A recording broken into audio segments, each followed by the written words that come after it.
What's up, y'all? That's right. It's me, Creative Tony, solamente solo today on a Friday, but not for long. Not for long. It's a high noon Friday. Happy Friday, everybody. We got the Friday vibes going here on Polymax Particles. Polymac, I think he's actually in the air as we speak, flying to New York City to go spend some time with his boys, Tommy and James, and then also to go visit some of his boys, like his other boys from high school, and guys like Rags. So Polly will be back on Tuesday. We're taking Monday off for the holiday, and then Polly will be back with Rags on Tuesday, and the three of us will do the show. But today we've got Polly and I with Kate Scott. We taped it yesterday, and then after Kate Scott joins us, then we've got Dom Peralta, our art director and just overall badass, and Carlos de la Fuente, another badass and dear friend of ours. Both of them will join me after Kate Scott. We're going to break down a little bit of Niners Bucs, the whole Mac Jones news. He's got an oblique situation going on. So Adrian Martinez, next man up. We're going to talk about that. We got to talk about how the Phillies lost that game last night. That was so freaking brutal. And we also have to talk about a local kid born in Hayward, California, Tarek Skubal, going for the Tigers today against the Mariners, 5:08 p.m. Game 5 in that series. Thank goodness at least one of the series had a game 5. And then we're going to pay our respects to Sister Jean, who passed today.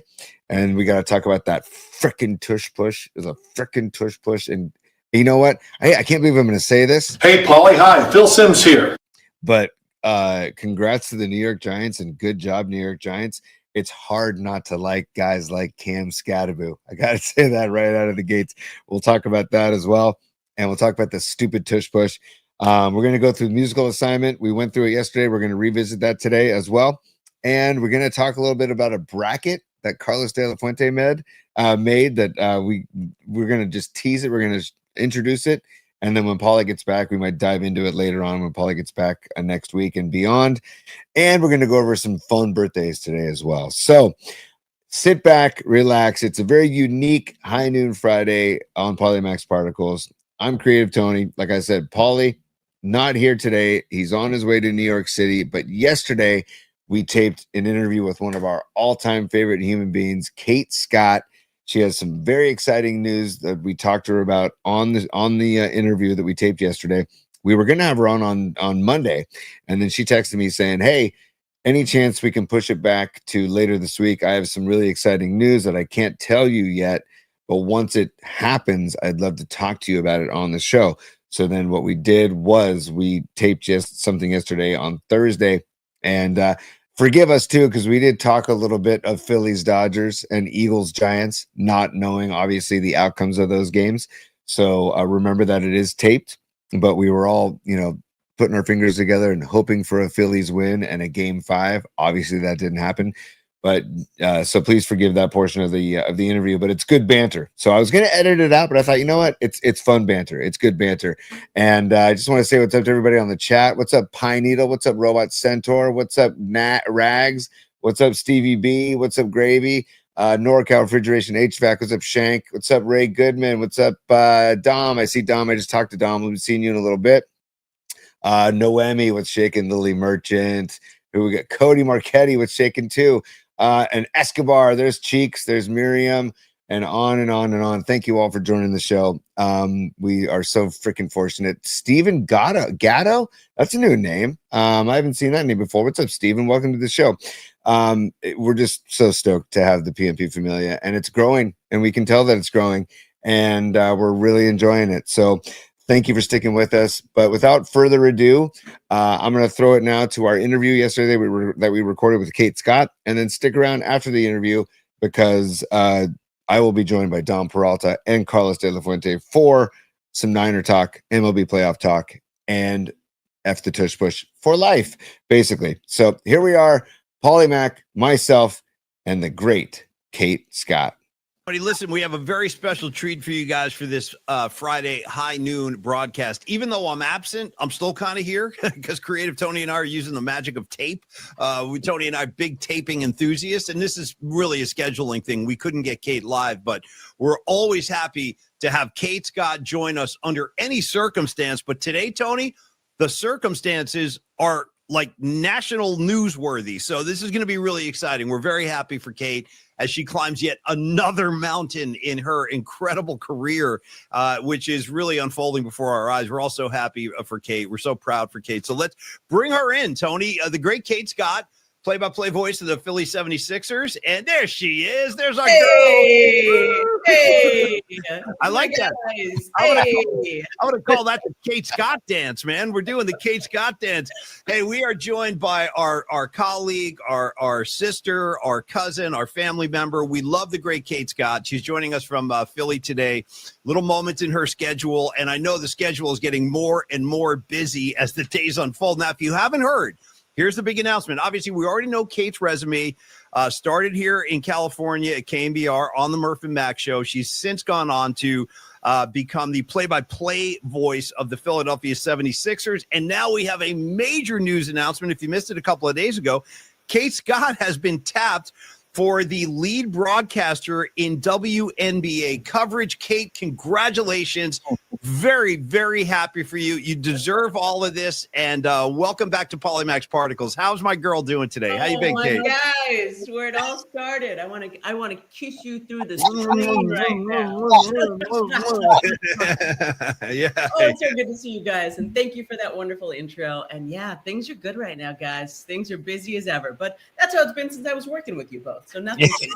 We just get older, a little more gray. That's you know what's funny, Kate? Your career is on such a fast track now, and it wasn't even that long. Geez, I forgot to mention another feather in your cap. The freaking game you just called in the NFL, the Steelers game, they jetted you over to Ireland. How was that whole experience going overseas, calling an NFL game? Like, start with that. What was that like for you, Kate? Friggin' wild, Paulie. It was wild. But how fortunate am I to have a background in radio, right? I love calling football on the radio. If it wasn't for Sarge, who I texted before it was public, Bob Sargent at the 49ers, giving me that shot to call Niners preseason games on the radio back in 2016, like that planted so many seeds for so many people. But it was great. I don't know if you guys have been to Dublin. Absolutely. All the stereotypes about it are true. People could not be nicer. The Guinness is better. Yeah, right. Cliffs of Moher are spectacular. Like, I was there for a very short period of time because I had to get back here because the Sixers are underway now. But so grateful for that opportunity. Had a blast. And hope to get to do more football for Westwood One and hopefully go back to Ireland. So, Kate, what was the appetite for NFL football, just the product over there? Because I know the NFL is really pushing it into all these new markets now, and they're trying to play games all over the world, literally. But how was it met in Ireland? I got to imagine they embraced it, right? American football. Paulie, it reminded me of when we would go to cities for Super Bowl week for Radio Row, right? Yeah. And then, like the city was just packed with Steelers and Vikings fans, and they were very deliberate. Like the Rooney family immigrated from Ireland way back in the 1840s during the Great Famine. So Steelers fans had kind of been making that their home, and a lot of Irish folks had made the Steelers their team years ago because of that connection. And then on top of that, like the Vikings tried to take them over among the many countries and peoples that tried to take over this little country, Ireland. Yeah. So they were like, okay, what if we do the Steelers and the Vikings? But it was cool because it is such a close flight from the East Coast. Like, it shockingly only took me 6 hours to get there direct from Philly. And a lot of people from the rest of Europe who maybe had been wanting to go to Ireland for one reason or another, who were also NFL fans, just thought, this is really cool. This is the first time the NFL is ever going to Ireland. They played it in a really historic stadium, Croke Park. It was only the 5th football game of any kind that this stadium that had been open since 1884 had ever hosted, because it was right. Like, it was mostly the home of Irish Gaelic football. And they were like, nobody else is playing here forever. Right. So it was a really big deal, and the appetite was intense, and the beer was flowing, and it was a beautiful day. It was awesome. It was a great game. Oh, Kate, it is so good to see you and hear your voice. And I want to know, are you taking applications for like a personal assistant? It's a good question. Actually, there's two of us. Yeah, I would love that if you guys can help me with some things. It is hilarious though how like the more, I guess, you climb, as you were saying, Paulie, like up the mountain. Yeah. The little things that didn't used to be a big deal, but like scheduling travel and submitting my reimbursements and all kind of like the busy work. I get why people have personal assistants now, because Tony, I'll hit you up after the show because let's talk. I can see Tony can become like your personal like Lloyd character from Entourage. Remember Ari Gold's assistant Lloyd? And Ari Gold would always be yelling at Lloyd, get over here. Lloyd, book me a ticket to LA. Go. That's gonna be you, Tony. You're gonna be Kate Scott's Lloyd. I will be nicer than that, Tony, but I can see that happening. Yeah. I'll take it all day. And Kate, but seriously though, your schedule has now gotten even busier. And can you like explain exactly what you're going to be doing for the WNBA? Because we're so excited for you. And by the way, Valkyrie's fever out here I know is real and thick and wonderful. And what a great first season they had here. But so tell us exactly what you're going to be doing for the WNBA, because this is a huge announcement. Just give us. Yeah, I'm so excited, and thanks for pushing back, because we were supposed to record earlier in the week, and I was like, Tony, I got something, but I can't tell you what it is yet. But I think we maybe want to talk about it. So so I think the best comparison is just for so many years, right? The MNBA, as I like to jokingly call it now, the Men's National Basketball Association. Nice. Yeah, right, like TNT had their Tuesday or Thursday nights, right? And like you knew that the big game was when Kevin Harlan was calling it. So this new organization, Versant, which you don't really need to care about, it's like NBC splitting off, but USA Network is going to be carrying a Wednesday night doubleheader every single week from May to October is when the WNBA season runs. So every Wednesday night, whatever the biggest game of that doubleheader will be, I'm hoping a lot are going to be at Valhalla at the Chase Center. I'll get to be calling that, which is awesome. So it's going to be one of the national games of the week every Wednesday, all summer long. And yeah, Paulie, I mean, my in-laws went to games, friends went to games. They were sending me pictures. They were like, this place is crazy, Kate. You've got to get out here and see a game. And I said, friends, I want to do more than just see a game. Just stay tuned. And hopefully I'll be out there a lot next year. I got to say, Kate, too. Oh, Tony, I'm sorry. Go ahead. You got another one for Kate? Go for it.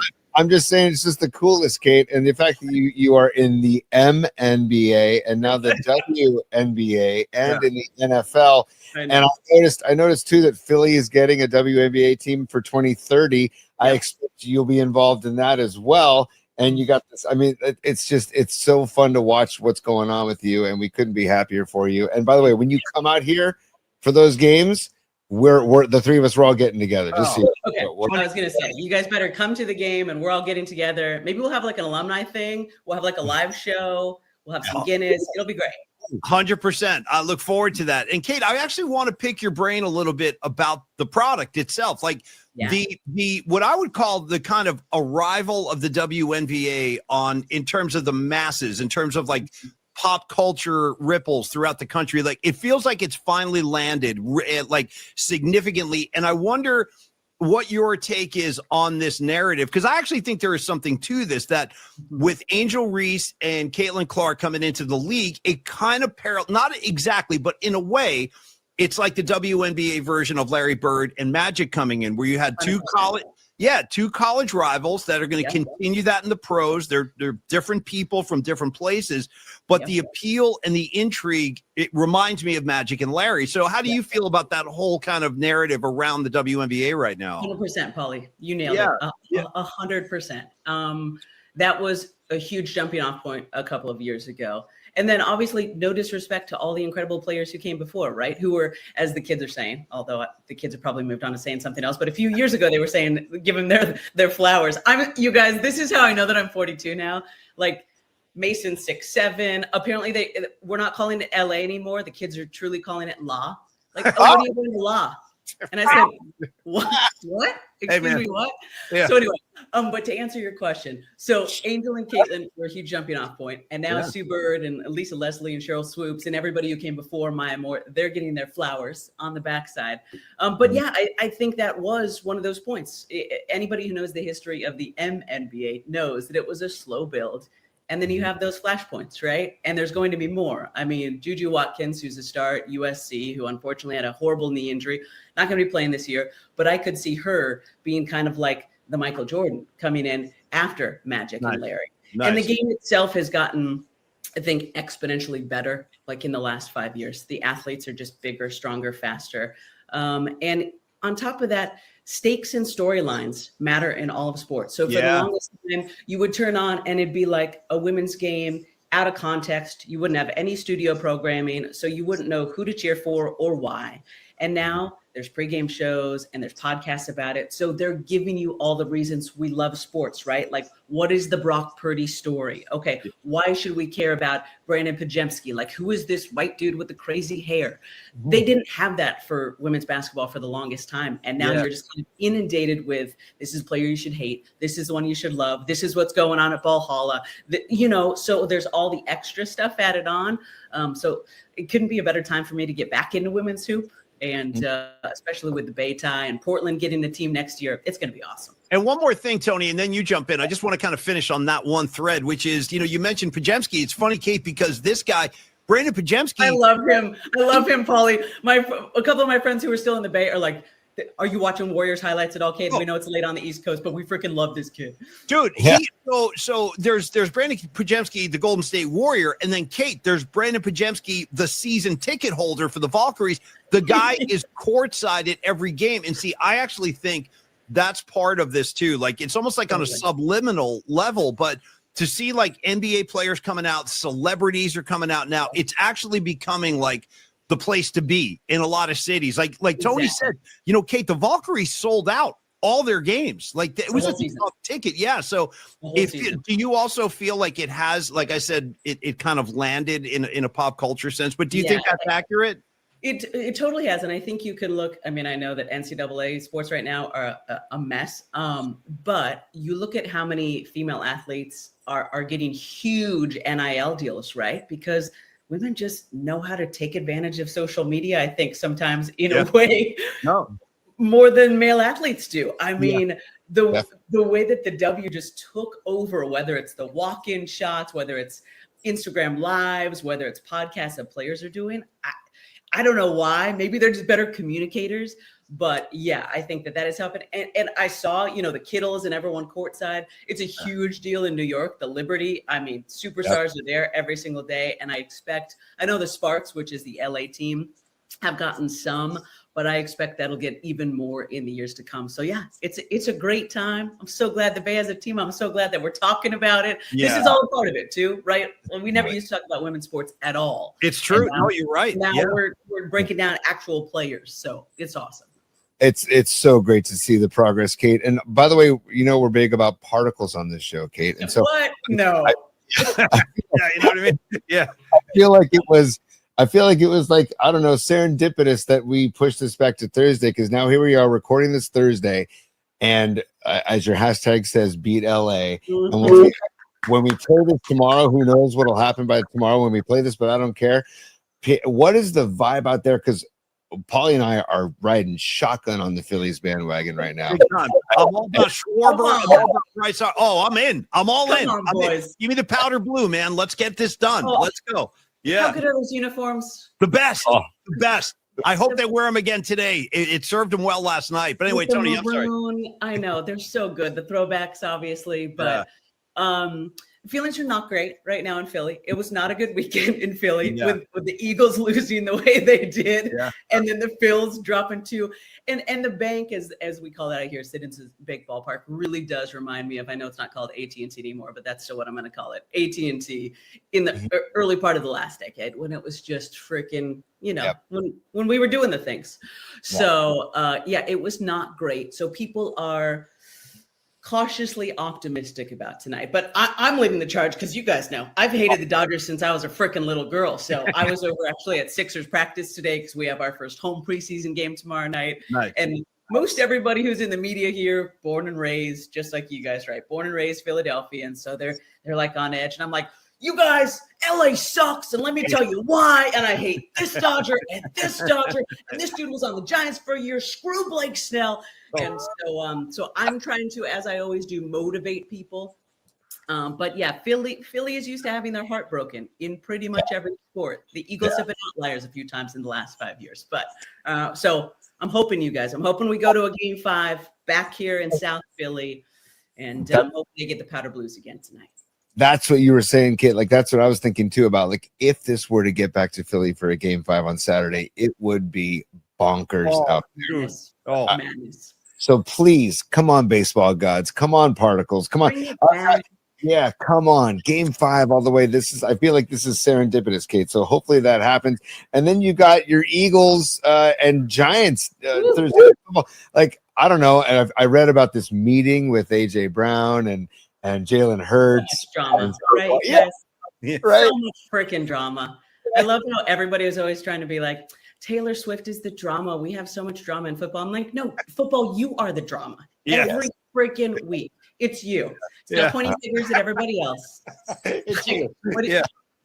Do we need to cue up Michael's like, I'm looking at the man in the mirror? Like, let's have some perspective. Let's sit down on our therapy couch and take a moment. Why are we always complaining about everybody else? It's you. It's coming. Is it, Philly, I mean, the drama is great, right? As you guys know, for podcasts, for sports radio, there is never a dull moment here in Philadelphia. I'm just saying, let's get this damn thing back to Philly, man. Handle your business today. We take a bird back to Philly, and we let the fans carry the team over the finish line for Game 5. So, Kate, we know you're busy. We appreciate your time. We're going to wrap this up, but I want to ask you, before we say goodbye, just about, like, I want to take the temperature on the state of the Philly 76ers, because the East, because I got to admit, I'm kind of lost touch with this team. Like, I know that not the only one, Polly. It's okay. Right. I know. And they've kind of, I would say, maybe underachieved the last couple of seasons, but the Knicks are starting to emerge as like a force or a presence, formidable team there. What are you expecting from Philly, or what should we all expect to see from Philly this year in the NBA? Well, it's hilarious because I was talking to Daryl Morey, our GM, like 2 hours ago. We had a little lunch with our NBC folks who do the broadcast out here in Philly, and Daryl and Nick Nurse and stuff. And he was laughing about, apparently a survey came out this morning, and I still haven't had a chance to read it, like the most unpredictable team this year in the NBA, and like 47% of GMs said the Philadelphia 76ers. Yeah. So here is the honest to goodness opinion for the 3 Sixers fans out on the West Coast who are paying attention. Yeah.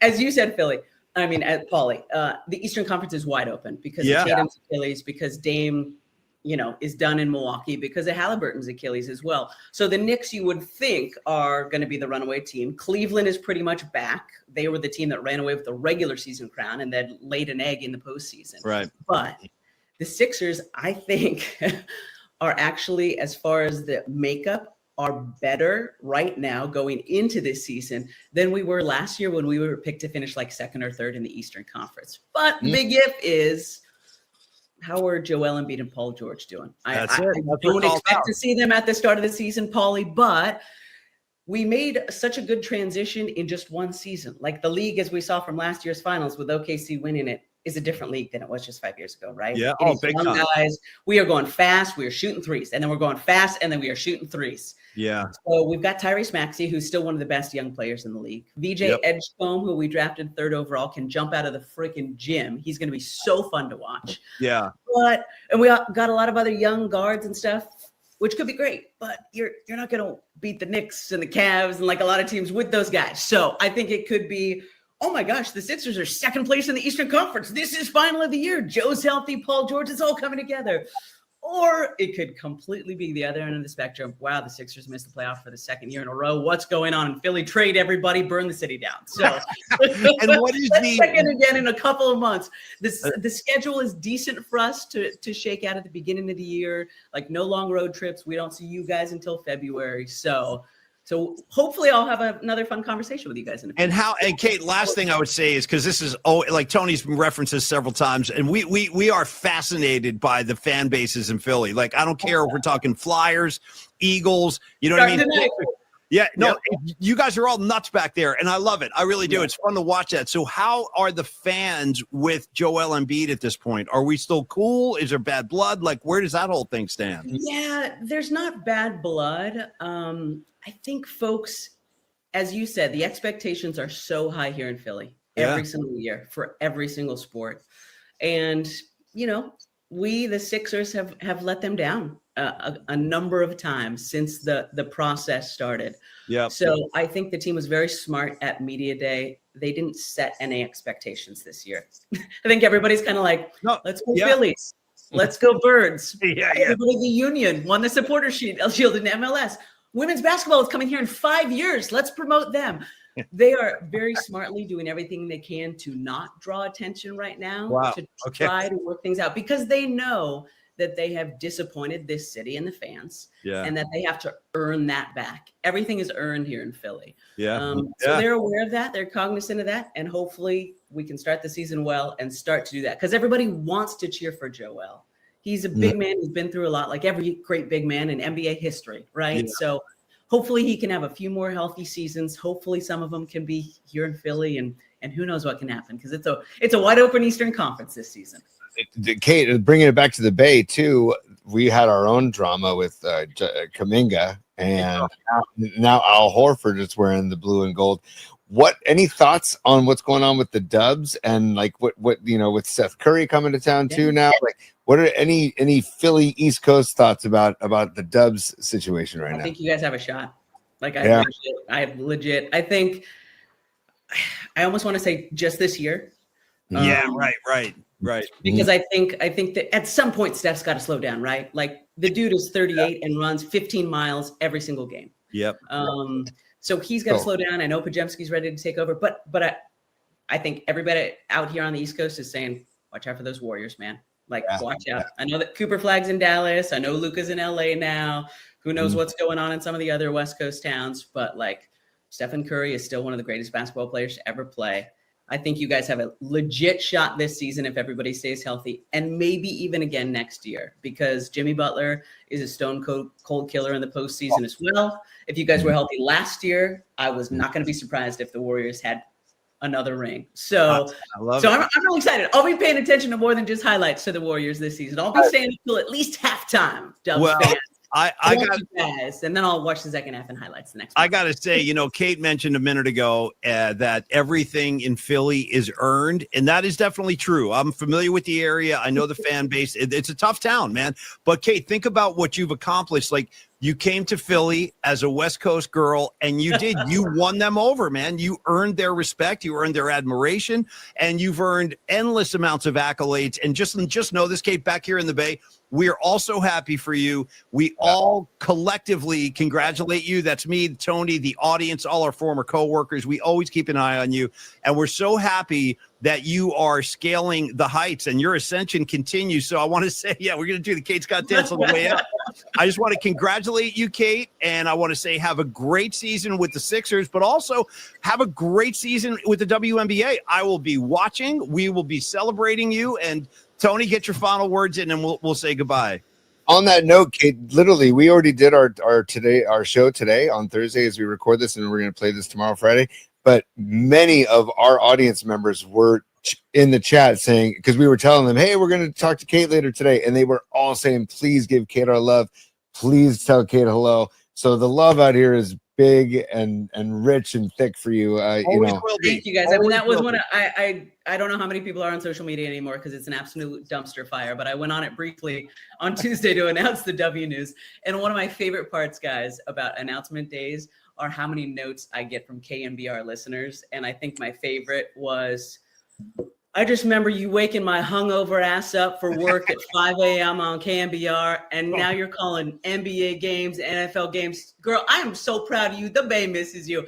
Bay, I love you all. Tony, Paulie, everybody. I'm not here without you guys.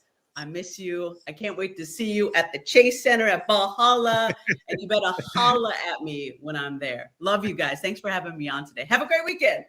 Yeah, Kate. Love you too, Kate. God bless. God bless. Continued success. We'll talk soon. The great Kate Scott, everybody. Enjoy it. Beat LA. Beat LA. Take care. That's Kate Scott, everybody. Thank you for the time today, Kate. We will talk again soon.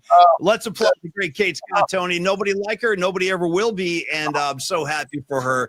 Tony, it's time for me to pull a Mike Damone and vanish when you're trying to call me. I'm in the garage helping my dad with something. Remember when Jennifer Jason Leigh called him and she's like, well, he's out in the garage right now. That's going to be me because I got to go catch a plane. T-Bone, I'm out of here. It's all up to you, buddy. I know you're big on scheduling, and I know you're big on calendars, and I know you're big on being so organized and planning way ahead. Paulie, I looked it up. Always. February 3rd, the 76ers are at Chase Center. We need to make sure that we do something with Kate when she comes into town for that game. I don't know what day of the week February 3rd is. Doesn't matter. Doesn't even matter. It's a Tuesday. So we got to get something on the calendar with Kate Scott. Get I something say on the calendar. we take her to lunch at Longbridge before the game. We'll take her to lunch at Longbridge Pizza. Let Neil Zanardi host her, and then we can usher her right to. Dude, you can drive her on a scooter to the game. You can like piggyback her to the game, and I don't put it past you. I know you will. All right, everybody, more hijinks and high noon fun with Creative Tony coming up right now, y'all. I will see you guys on Tuesday. Cheers, y'all. All right, there it is. There's the lovely Kate Scott. Isn't she amazing? And again, I apologize, but I left all of the Dodgers Phillies talk in because all the riffing that went on because of it. And who cares that the game didn't work out the way we wanted it to. I could have edited it out, but I didn't. I decided to leave it in. But Kate is the freaking best. We love her. And we will have her on again when the Sixers get going, and also when WNBA gets going, and when she comes to the Bay. And we'll definitely try and do an event with Longbridge, and just get Kate in the mix. Keep Kate in the mix. She is literally climbing that ladder, and she's one of the badasses that we witnessed her as a sports anchor at KMBR, and now she is a national/international success. So a little round of applause and tip of the cap to Kate Scott. But now, ladies and gentlemen, we're going to turn the page. We're going to, as I mentioned before, Kate Scott came on. If you're just joining us, that was taped. We taped that yesterday. And Paulie Mack is actually, he might have landed by now, but he was in the air this morning, on his way to New York City to go spend the weekend with his boys, Tommy and James. And then he's going to go see Rags and some other of his knucklehead buddies on the East Coast. So I'm holding it down. And to help me hold it down are these familiar faces. If you watch the show on a regular basis, this is our art director, Don Peralta, and this is Los D. Carlos de la Fuente. What is up, boys? Welcome to the high noon edition of Paulie Max Particles. What's up, dudes? Howdy, guys. How you doing? Tony, that was an awesome interview. Kate is fantastic. Kate is the best. Man, Los, dude, your pipes, dude. Your freaking pipes, man. But yeah, Kate rules. And it's just the enthusiasm, right? And I think we talked about this the other day, how I literally think she is torn between the Bay Area and Philly. I think she loves living, loves being from here, but also has made a home and a name for herself out there. And the fact that she just went to Ireland to do the Steelers-Vikings game, and then she comes back, and now she's going to be the main anchor for WNBA Wednesday nights. It's badass, and I love that. I don't know if you caught that earlier. She said the MNBA for the men's NBA, and I was like, "That's badass, Kate." Tony, I'm editing the regular NBA logo to add the M in front of it. That's happening. Dude, that's great. When it's done, please let us know, man. We'll Totally. post the show. So happy Friday, boys. How you guys doing? Happy Friday. Philly and the Bay Area. Wow, two completely different type of cultures, right? And it's funny. We were on the Phillies bandwagon for baseball, but then I couldn't have been happier. Oh, look at this. Oh, nice, Dom. Oh. Dom. What do you know? Oh no, we don't do that, dude. Yeah, that's a little bit too close, man. If you didn't shave in some certain spots, Totally. that shows up close. Let's I'm 52, man, and the nose hair thing is real. I'm just waiting for the ear hair. I'm waiting for ear hair to start. It's coming. It's coming, bro. It's coming. Beware. Yeah, they take it from where you want it and put it where you don't. I should ask Paulie because he's a few years older than me. I said, "Hey, dude, is the ear hair started for you, dude?" Because Paulie will definitely have no problem sharing that kind of info. But I was going to say that it was hilarious to be rooting for the Phillies in one respect, and then all of a sudden that game ends, and I flip over to the Thursday Night Football, and next thing you know, I'm actually rooting for the New York Giants, and it was like, and I'm rooting against Philly, and I don't know how you guys feel about that game last night, because obviously none of us are New York Giants fans, but I'm getting caught up in this Cam Scatteraboo and Jackson Dart youth movement. Did you see after the game when Scatterby tore his jersey? Dude, unbelievable. All I know is Scatterby is a beast, and fun word to say, Scatterby. Yes, just fun to say. Yes, He wanted to come to the Niners, by the way. Mhm. He was hoping the Niners would draft him, and they did show a little interest, but I think he went 3rd round. So, well, like he got a little bit ignored, and many teams passed on him. And the same thing happened in fantasy football. And when I saw him available in my draft, I'm like, boop, I'm grabbing him. nice. Now I've started him 3 weeks in a row. But I love when he gets the ball. He kind of reminds me of when Rathman or Roger Craig used to get the ball, when it took 3 or 4 guys to get him down. Right? I mean, he reminds me of Mike Allstott. Oh, Tampa, just a big physical, or even going further back, like a John Riggins, just a big physical back. Okay, so you just hit Riggins was one of my, and again, a team that like was the rival, the Hog, big time. Redskins back in the day.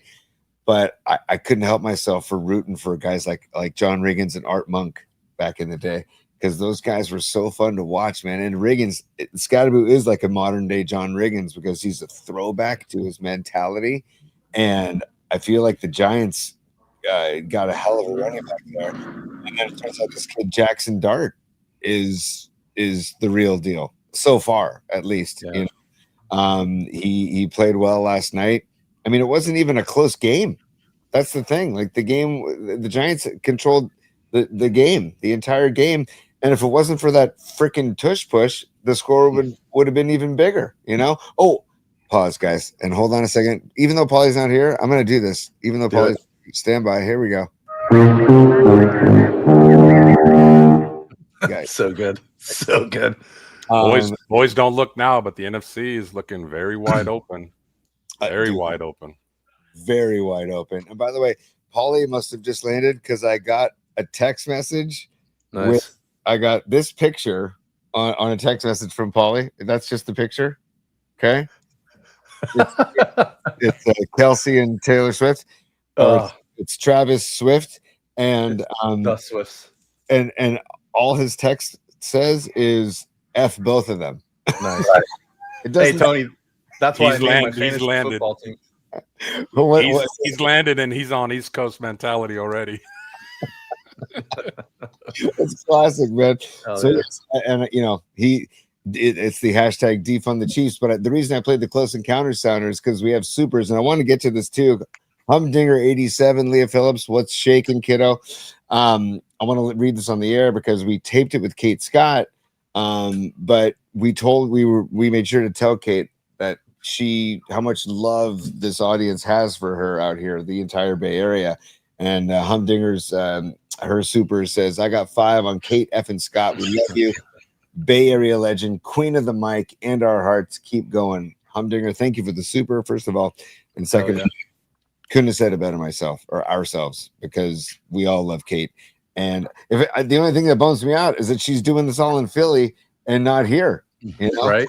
That's the only thing that bums me out. But she's great. And she's always willing to come on the show. And her calendar's busy, and she's getting interview requests all over the place. But she knows she's not forgetting her roots, and she stays humble. And by the way, Humdinger, I love the profile pic of the grateful sign that is in the background here too. Yeah, nice. Don Peralta's work. There you go.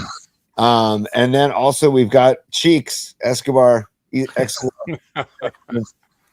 Zonka, that's old school right there, dude. That is old school. And yeah, you could go, if you keep going further down the line, you could go Allstott, Riggins, Zonka, those 3. And I'm sure if you ask Scatterby, he probably knows of all 3 of those guys because he models his game after those guys for sure. How do you guys feel about Sunday? Let's just dive into it real quick. How you feeling about Sunday? Go ahead. Oh, go ahead, Les. I think this is a huge game from the perspective of, like, Tampa has maybe the best offense they're going up against. Mm-hmm. And any holes that defense has are going to be exposed. So the Niners cannot expect to score 17 or 20 points and win this game. If they can beat Tampa Bay with the injuries that they have and with Mac Jones again, One, it's going to probably create a quarterback controversy. It's the elephant in the room. People don't want to talk about it. I know Purdy makes a lot of money, but you know what? Kaepernick took Alex's job and it never came back. So there is precedence. But it's going to be a high-scoring game, and whoever has the ball last, I think, is going to win it. But it'd be a huge win for him. Los, what do you think about? So one concern I kind of have been thinking about, it keeps coming back in my head, is if Baker has time, he could pick apart the defense, and our pass rush has been, pretty suspect. So what do you think? How do you think that's going to play out? Because if he's got time, I could see him eating pretty well in this game. Saleh knows this, and he's going to probably have to dial up a lot more blitzes, a lot more exotic blitzes. So I think that with the addition of Malik Mustafa back in the mix, I think we might see some blitzes, hopefully. I'm worried a little bit about Alfred Collins, limited in practice yesterday. Juwan Jennings, limited in practice. I think they're both game time decisions. Now it turns out, guys, coming out today, Mac Jones didn't throw in practice yesterday, and he's dealing with the knee. We knew about the knee issues, but now he's also dealing with oblique that I guess happened towards the end of the Rams game, and he is now more of a game time decision. So, and I don't even think Purdy's traveling to Tampa Bay. So it's Mac Jones and Adrian Martinez. Adrian Martinez. Let's just. I have some stats for you guys. He played in Nebraska from 2018 to 2021, and then K-State in 2022. He 63.6% completion percentage and 9,752 yards passing, 51 touchdowns, 31 picks in 49 career games between the two schools. Then he was undrafted in 23, and then he signed with the Lions, but didn't make the team out of camp. Then he played for the Birmingham Stallions in 24, 58.5 completion percentage, 1,750 yards passing, 15 touchdowns, 3 picks, and they won the championship in the UFL. And he was the UFL MVP. Now it's the UFL, right? I don't know. Let's hope it doesn't come to that. 31 picks. Woo-wee. Yeah, dude. I don't know. I mean, hearing Saleh talk about him, because Saleh had him on the Jets practice squad, and of course they're not going to rip the guy, but I just don't. If it gets to Adrian Martinez, it's not going to be pretty in Tampa Bay. I have a feeling. Would you guys agree? Yeah, it's going to have to be a game plan similar to the Rams game. A lot of short throws, a lot of quick throws. Don't expose Mac to getting hit, because obliques are no joke. He's got a high pain tolerance to do that. They're not going to be able to run on Tampa much. They have a very stout defensive line, so they are going to have to throw to move the ball. But keep Mac healthy at all costs. Totally, that's probably an L. Can you believe where we're at? I mean, again, we've said it many times. We're so fortunate to be 4-1, and look at what the Niners are dealing with now. They're dealing with their backup questionable, and go to their third stringer who they just brought off the practice squad on October 2nd. Like, it's man. And so even if could you imagine being Kyle Shanahan and trying to have to game plan for Mac Jones or for Adrian Martinez? Like, you gotta kind of have to do both, and basically have a game plan for both, I would assume. Yeah. Remember, CMC was the emergency quarterback in the NFC Championship against Philly. So let's please not get to that. So, I mean, remember the touchdown pass that McCaffrey threw? What was that, 2 years ago? So wasn't that his first game? Didn't he catch one, run one, throw one? Yeah, exactly. Good call. Yeah. Good call, Tom. Exactly. So McCaffrey's got it in him, but the last thing we need is CMC under center. You want to talk about worried about his usage? Next thing you know, that's taking usage to a whole nother level right there. Totally, but CMC might like playing quarterback because you can't hit the quarterback nowadays, but you can hit running backs. So there is that. That's sarcasm. No, I like it. Hey, can we going back to Thursday Night Football, last night's game, the New York Giants beating the Eagles, and the Eagles are showing that they've got some work to do. They've got some injuries as well, but they didn't look very, very sharp. And I know that there was that meeting between AJ Brown and Saquon and Jalen Hurts. They all downplayed the meeting. I don't believe in the downplaying of that meeting. I think that meeting is a bad sign of AJ Brown not happy because he wants the ball more. It's like, hey, AJ, you guys are 4-1 at the time of this meeting. Bingo. How about be happy where your team is? Saquon is arguably the best running back in football, right? So you're gonna complain about being 4-1 and the best running back in football getting the ball more than you right now. It's just interesting. And then Devontae Smith stays out of the meeting and just is catching more balls, which I think is hilarious. Like he just stays out of the meeting and says, "Okay, I'm just going to catch more balls." But I will say that I feel like the Eagles are showing maybe this may not be their year. I don't know. I mean, it's early in the season, but I don't know, man. And there's also I heard on national radio this morning that they were hoping this Philly host was hoping that Mike McDaniel gets canned in Miami and comes to Philly. And I was like, wait, what? Wow. Yeah. I was like, that is wild stuff, man. Wild stuff. Short-term memory. Good Lord. Right. So, but the one thing I do need to talk about and get it off my chest, and I apologize for being a broken record, boys, but the freaking tush push. Okay. I mean, even Micah Parsons is posting on social media last night saying this isn't football. That's one of the best defensive players in football, saying this isn't football. 4 plays in a row on the goal line or in the red zone, but like from the 3rd yard line on or fourth yard line on, 4 tush pushes in a row, and they score a touchdown. No. And a false start that wasn't called either. Multiple encroachments or neutral zone infractions. Right? There is no neutral zone on a tush push, dude. What is shocking about that is teams had the opportunity to vote it out. Right. And teams that can't stop it, like that makes no sense. Can you imagine that board meeting? Hey, we can't stop this, but let's vote for it. What the? Good. I don't get it, but it's a rugby play, and it has no real place in football. It's not entertaining whatsoever. But that's the thing. There's no entertainment value at all. Los, you nailed it, dude. What is entertaining about that at all? There's zero entertainment, and just to watch this guy get pushed, it just drives me insane. They got to do something about this. And Al Michaels said last night the only way to stop it is to outlaw it.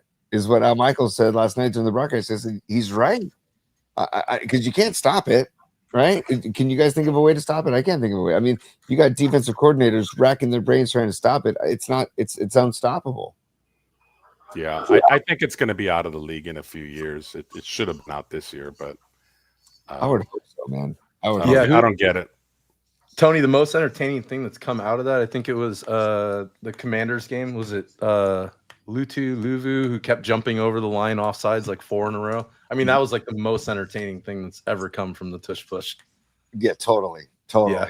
But that was another like really frustrating thing to watch over the penalty, the flag after flag after flag. It's like, what are we watching? What are we doing here? This is supposed to be playoff football, and instead we're getting this nonsense. I don't know. I think it's just an embarrassment to the game, and I don't know. I don't know what's going to happen because they're not going to stop doing it. Nope. They're not going to. And their argument is, I have dear friends that are Eagles fans saying, well, why don't the Niners do it? And I'm saying, I agree with that. As long as it's legal, then other teams should do it as well. Might as well. Like, if you can't beat them, join them kind of a thing. But it shouldn't be illegal. And also, like, you watch the Bills try and run the tush push, and Josh Allen is not very good at getting pushed, I guess. I don't know what else to say, but it's a frustrating part of football that I need to see go away. Yeah. Philly has the inventory to do it, though. They have maybe the strongest quarterback in the league. Guy squats about 650, 700 pounds. And then they have the biggest offensive line in the league. So, I mean, they're playing to their strengths, which is a good thing, but not like this. I'm with you 1,000%. Imagine squatting 600 pounds. I guarantee Escobar can. Escobar can do that. Escobar might give it a run. Yes, Yeah. definitely. He has to with those cheeks for sure. A lot of lunges in that. Yeah, Escobar, if you're still on the chat, pipe in, he's dude. definitely there. Chime in, Escobar. Let us know if you can. If you did he change his name to Escobar Cheeks the Third? That a boy. Oh, that a boy. Hell yeah. He says facts. He says facts. He can do it. Okay. All right. Maybe now I'm gonna request like maybe a video or a picture of you squatting, dude. Right? Mid squat. Give us a picture of you in mid squat. The one thing that Kate Scott said in the interview that we had earlier in the show, and if you're just joining us, we had Kate Scott on. Paulie and I taped an interview with Kate Scott yesterday, and we played it in the first half hour of the show. And Paulie is in New York, and I'm so thankful and lucky to have Don Peralta and Carlos De La Fuente, Los D joining me on the show today on Polymax Particles. But Kate said Philly is used to getting their hearts broken, and I was like, oh man, what a true statement, but also what a horrible just sentiment, and when the Phillies gagged that away last night, I texted my buddy Coach Bob, and so did another dear friend of ours, Hacksaw Montana. We both texted Coach Bob, who's a Phillies fan, and said, man, it shouldn't have ended that way. Sorry, man. He goes, oh no, it's just the way it happens. It's just the way it happens. I was like, dude, he's like used to it. If I was having a conversation with Kate Scott, and I would challenge that comment from the standpoint of I challenge any fan base that can tell me that they've lost more heartbreaking playoff games than the Niners. If you go all the way back, I mean, I don't want to talk about them. We all know how they went down and what happened under what circumstances, but Philly cannot tell me they've lost more heartbreaking playoffs or Super Bowls than the Niners. Now, if we're talking the whole city, yeah, probably she's right when you factor in the whole city. But football wise, no, the Niners I think are number one. They might even beat the Raiders when it comes to heartbreak. Think about last weekend. The Eagles lose, the Phillies lose, and Penn State lost to UCLA. And then now, last night, that's true. Philly gets eliminated. The Phillies get eliminated, and the Eagles lose to their rival Giants and a rookie quarterback and a rookie running back. Dude, that has to sting. That has to be a tough night in Philly, man. If you're a bartender in Philly, I'm sure you were pouring them steep last night. They take their sports real serious over there. Like it's life and death, big time. But you know what I want to talk about real quick, guys? That and I want to talk about Sister Jean as well, and I also want to talk. Lois, I'm going to get into a bracket that you made as well. Did you guys notice happening? I don't know if you watched the end of the Dodgers Phillies game, but I was watching it, and I really got to tip my cap to Phillies manager Rob Thompson and how he immediately embraced what was the guy's name? Kirkering, the pitcher. Kirkering immediately went up to him, gave him a hug, and then I noticed Bohm and Stott and some of the other teammates, Marsh. They all went. They were all embracing him, like letting him know, like, hey, dude, we've got your back, and this is bigger than losing this game. It's a brotherhood, and I was like, I was really happy to see that, the Philly media and the Philly fans are going to eat that dude alive, but inside the house, I was really happy to see that. Did you guys, any of you guys catch that after the game? Totally. Yeah, I was last night. I didn't watch it live. I kind of caught the little update. We were over at the Metallica event in Mill Valley. Dude, we got that too. Yeah, we'll touch on it. Yeah. All right. But Tony, so Vicky from Metallica and I were talking about that. So it came up. We rewatched that play. And yeah, the way he did embrace like after, and I think that was a pro move. But man, what a crazy game. Felt like Rob Manfred made the call like, hey, we can't have this go to game 5. Dude, I swear to God, I said to my son, I'm watching it with my son, and I was texting with Paulie too, and I looked at my son Dom. I go, I don't know what's going to happen, Dom, in this game. When it was in extras, I go, but something weird is going to happen. I don't know if for the Dodgers. I didn't say for the Dodgers or for the Phillies. I said just something weird. It had that vibe because it was so intense. And by the way, hey, real baseball, no ghost runner, real extra inning baseball. Wasn't that a beautiful thing? Beautiful. Oh, so nice. The way it should be played. Right, dude. So it was just wonderful to see that. And when it kept going, you know, both teams battling, dude. I want to say I want to say his name is Luxardo, like the cherries that you put in Manhattans. But I'm blanking on his last name. Luxardo. Those are the best cherries. Oh, dude. No doubt. Once you have a Luxardo cherry, Can't go back. You really can't. That's And right. also, speaking of Manhattans, it's a high noon. Why not talk about cocktails? Manhattans are my favorite drink. If I have my last supper, my last drink, it would be on the table. But Antica Carpano, do you guys know Antica Carpano?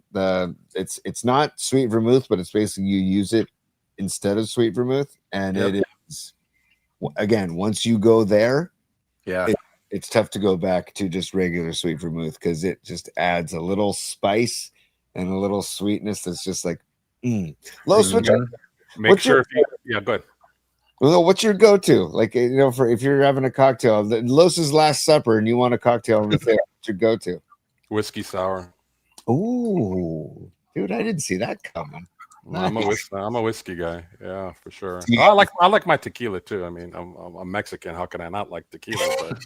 But it doesn't like me as much. So it's kind of a one-way relationship. So I try to pick and choose when I date tequila.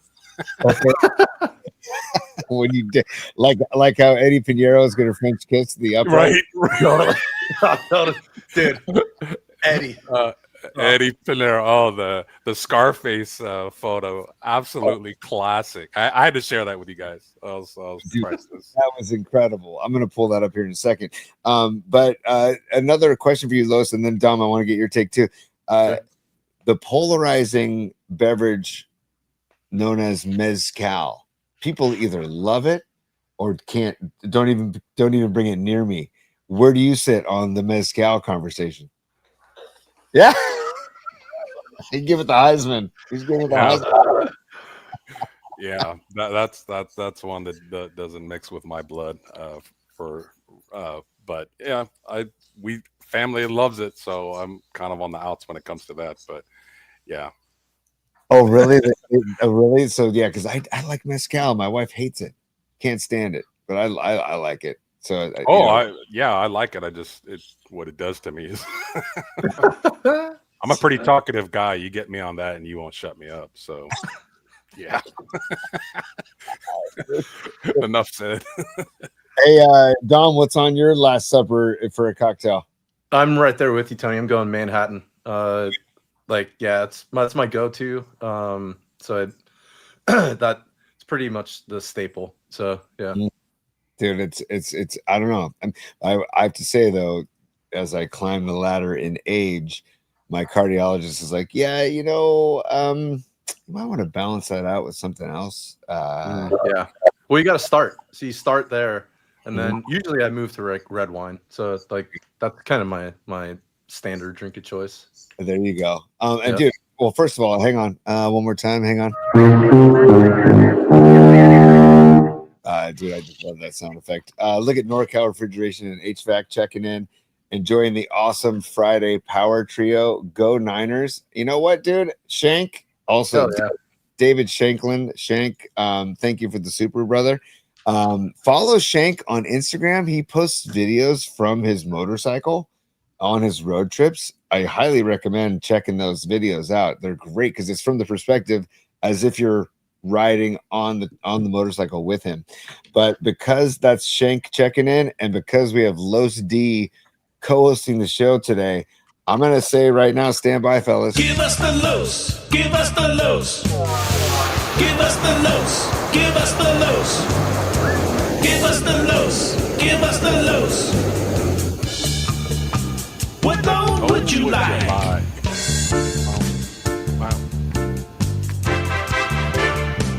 Had to do a poly there.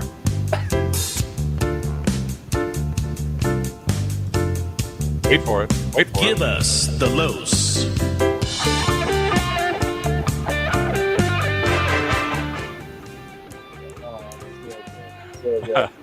That's a great jam. Isn't it so good? Like, we're so lucky to have these super talented audience members. Oh. I want to make some music for you. So, Shank, thank you, brother, for the music. Pine Noodles made music for us too. Thank you. We've Don Peralta's our art director, throwing all kinds of crazy stuff into the mix. Rita Oak now making art for us yesterday. You know what? Let me share that real quick, because if you missed our show yesterday, Rita Oak, who is the sports illustrator who does 49er illustrations after every game, basically, and she did one for Eddie Pinheiro after he was special teams player of the week. She did one for Mac Jones recently, Brock Purdy, Born Identity for Kendrick Bourne. She made this one for us, and we had her on as a guest yesterday from Portugal, and she made this one for Paulie and I and the Particles, and she's got pizza in there. She's got the foam. Yeah, so good. She's got the Niner helmet, the headphones. She covered the bases, man. And Yeah. she's coming out here for the Super Bowl. We're going to get her on the show again. And we're going to do a hang with Kate Scott and do this ladies of PMP with Kate Scott and Rita Oak, and just an idea, a live on air brainstorming. But Yeah, just keep that in your back pocket, boys. I love that, Tony.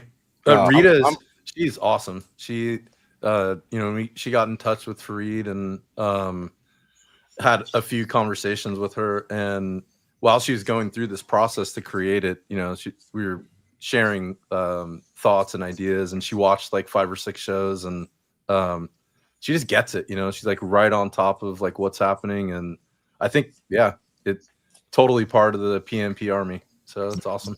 I'm telling you guys, when you hear me and see me in the chat rave about Portugal, the first time I booked Europe, I booked Rome, Italy, Barcelona, Spain, and since I'm right there, I said, you know what, I'll throw in Portugal, and I didn't know what to expect. I was really looking forward to the history of Rome, Barcelona, the beaches, food speaks for itself.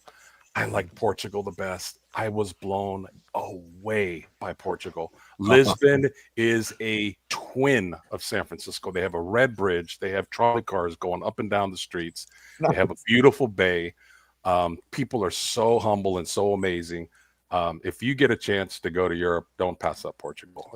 It really is an amazing spot. Hey, do they have a football team that goes to Super Bowls and loses? They have a soccer team that never gets past like the final 8 in the World Cup. That's right. Even though they have an amazing player in Ronaldo. Dude, Paulie can't get over the fact that we grew up knowing the 49ers as a team that went to Super Bowl and won Super Bowls, and that his kids know the 49ers as a team that goes to Super Bowl and loses Super Bowl.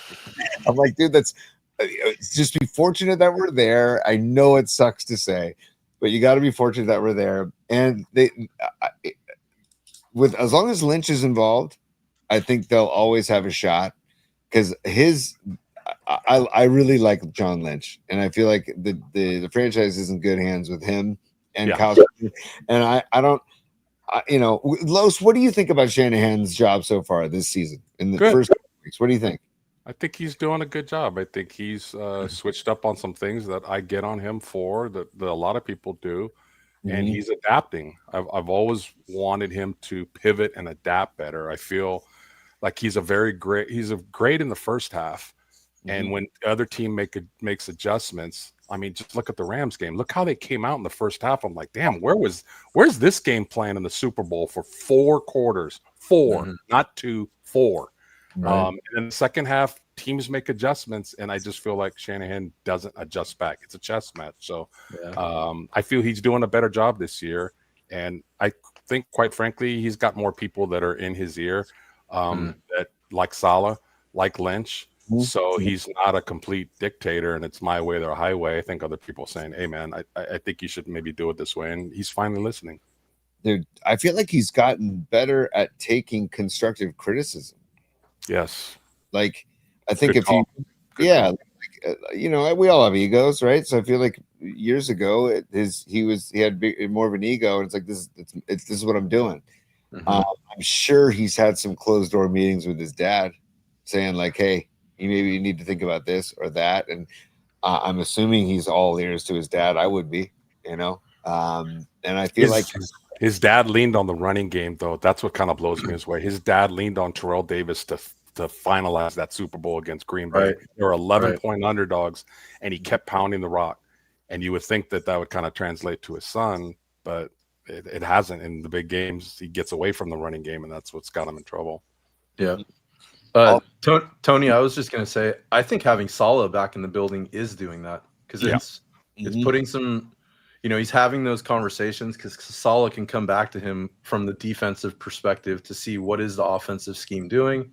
And, he was hired by Green Bay to do the offensive scheme from the defensive perspective. So he's kind of getting that perspective from Saleh, and it puts a little pressure on him. So I think that's good. It's healthy. Call. Yeah, totally. That's a great call. And I 4-1 with all these injuries, it's hard to argue with the numbers in front of us. Yep. And with Law of Awe on the chat, I love it. He says they're going to win another one soon. I love the vibes. 4-1, and like you said earlier, Los, the NFC is wide open. Like you said, it's wide open. And if the Niners were to somehow pull off a win in Tampa Bay this weekend, how could you argue that they're not, are one of the top 3 best teams in the NFC? If Detroit, if KC beats Detroit, it actually helps his cause, to be honest with you, because then that would make Detroit 4-2. If the Niners were to win, be 5-1. That actually helps the Niners. Not that we're going to be rooting for KC, never on our lives, but it would actually help the Niners' case, and that's going to be a hell of a ball game, by the way, as well, at Arrowhead. Lions at KC. That's Sunday Night Football, right? That's Sunday Night Football. I'm pretty sure. I think so. Ooh, dude. I'd rather have Detroit get a loss elsewhere than KC. Yeah, no question. Dude, no question. I'm on the Lions bandwagon. I'm on the Tigers bandwagon. Tarek Skubal on the Tony's Lions. Tony, that's right, dude. Yep. My Lions and my Tigers, right? Yep. And speaking of that, we've got Lions. We got Tigers and Mariners today at 5:08. 5:08, yeah. Tarek Skubal. I love that there's a game 5 at least in one of the series, and that's another reason why I wanted the Phillies to beat the Dodgers, not just because it was the Dodgers, but because it would have been an amazing game 5 tomorrow in Philly. But it wasn't. Like you said, Rob Manfred, did what he did and had to make a call. And by the way, Shady Shohei, 1 for 19 with 10 Ks, dude. 1 for 19 with 10 Ks. Man, is that interesting, huh? That's really interesting. Anyways, moving. Oh, dude, Dom, I wanted to ask you. Tell us about last night. What you did last night? The Metallica movie, the Mill Valley Film Festival. Tell us about that real quick. Yeah, buddy. It was incredible. So we got the invite from Vicky, Vicky, who hooked us up for the Metallica concert down at Levi's in June. And it was a really special night. So it was the 3rd or 4th showing of their movie called Metallica Saved My Life. It was created by Jonas Eklund. So he's a really, really famous director. He was also in a metal band called Bathroy. So super incredible talent. But the movie was set from the fans' perspective, right? So the family of Metallica, how Metallica over the years has touched so many people's lives. And it was incredible. So it was at part of the Mill Valley Film Festival. A couple hundred people in the movie. Lars was there, and they did a little opening Q&A session, and then they did one at the end as well. It was incredible. So shout out Vicky. She is like the biggest heart in the world. She's an amazing person. Amazing person. And literally this movie, I recommend it for people who are just fans of music. There's a lot of like feelings from like the Bay Area, like the Grateful Dead community vibe to it, because this family is really built very similar, right? It's like Grateful Dead put this template together and then passed that torch right on to Metallica, and then they just went global with it, So it's it was incredible. Lots of tears in the crowd. So I highly recommend it. Wow, that's really cool. Yeah. What's the film called again? It's Metallica Saved My Life, and the the life part of the poster is from James Hetfield's tattoo on his hand. So it's pretty impactful. James plays a really large part in it. So does Lars. I mean, the whole band. But James has tons and tons of struggles, right? So he's gone through lots of ups and downs. That's a big thread all throughout the whole entire movie, and he's extremely open and honest and kind of just sharing his heart. So hey, I have an idea. Awesome. Maybe they should play halftime at the Super Bowl. Dude, we talked about that last night. Man, Dude, I mean, talk about missing the mark. I mean, it's right there. It's a silver platter for you. It's right in the Bay Area. Yeah. I mean, or at least have them be involved. Maybe they have Bad Bunny and Metallica on his conference call and say, hey, is there any way we could kind of combine the two of you? Like, right. Like we have this much time for halftime. 7 minutes of Bad Bunny, 7 minutes of Metallica, right. Or sort of, hey, I don't know. Anyways, they could have gotten creative with it and they didn't. And it stinks to high heavens. But Dom, thanks for that review, dude. And by the way, isn't it trippy how tiny Lars is in person? Oh, dude. So after the movie was over, we were walking out and I walked out with him. And then there was a little reception after and got to talk to him there. He's tiny. I mean, that dude is like, he is made out of energy. Like literally, he's like a little atomic atom, just like buzzing. It's crazy. Seriously. Like in real life, he's that way. On the stage, I have to say, like, he has gotten, a lot of fans give him crap. And for all through history, the Napster thing, all that. But he's a really genuine person. He didn't have to spend any time with me. We got to sit and talk with him a little bit. And you could tell how much he cares about the music scene, the Bay Area. I mean, this guy bleeds metal. And this movie was essentially a brainstorm between him and Jonas because they felt like we need to shine some light on these people that we see at every single concert that have given up a lot, have gone through a lot just to get here. And so he turned the camera around on them, and it was really kind of his brainstorm to make this thing happen. So yeah, huge shout out to him. He's a badass. That is rad, man. You're making me want to go see the movie. You're also making me want to go. I wish Metallica was playing like sometime soon nearby because of their live show is and you're right too, Dom, about the Grateful Dead vibe. Like the certain bands have been lucky enough to have that fandom. Like Pearl Jam has a very similar vibe. Obviously, the band I love, Fish, same thing. But Metallica, same thing. And it's just this loyalty and this because you know what it is? It's because these bands, and I'm not saying all musicians don't care about their fans, but certain bands go above and beyond. And go out of their way. Like, dude, Los, I know you're a Prince guy, right? Dude, I remember when Prince used to do unannounced shows and pop-ups at like the Fillmore or the Great American Music Hall. Small venues. Yep. He did one at Slim's in San Francisco. Yeah. And like, dude, that's because he first of all, he loves doing what he's doing for the love of it. But also to give back to his fans. Like that's when it's the whole here I have a banner for it. I know you do. Yeah. I mean it's just a word. It's just a word, but it truly is the reciprocity. I'm gonna get that on a hat, by the way. Reciprocity. Yeah, we got to work on that too. But it's true. It's you put the energy out on stage and the energy comes back from the crowd and it's all one. You could argue that the Giants 3 championships was a massive example of reciprocity between the fans and the team because of the connection that the fans had with those teams and the energy that the fans brought to those home games. I went to all those home games. Some of the greatest sporting events in my life because of the energy inside that ballpark, man. I remember even during BP, like a couple times I went during BP and it's like, God, this place is just buzzing. You We haven't even gotten to first pitch. How about when they rocked Lights by Journey in between innings and you got 53,000 people singing all at the same time about the city? Oh yeah, just the Bay Area vibe and energy for playoff games, especially.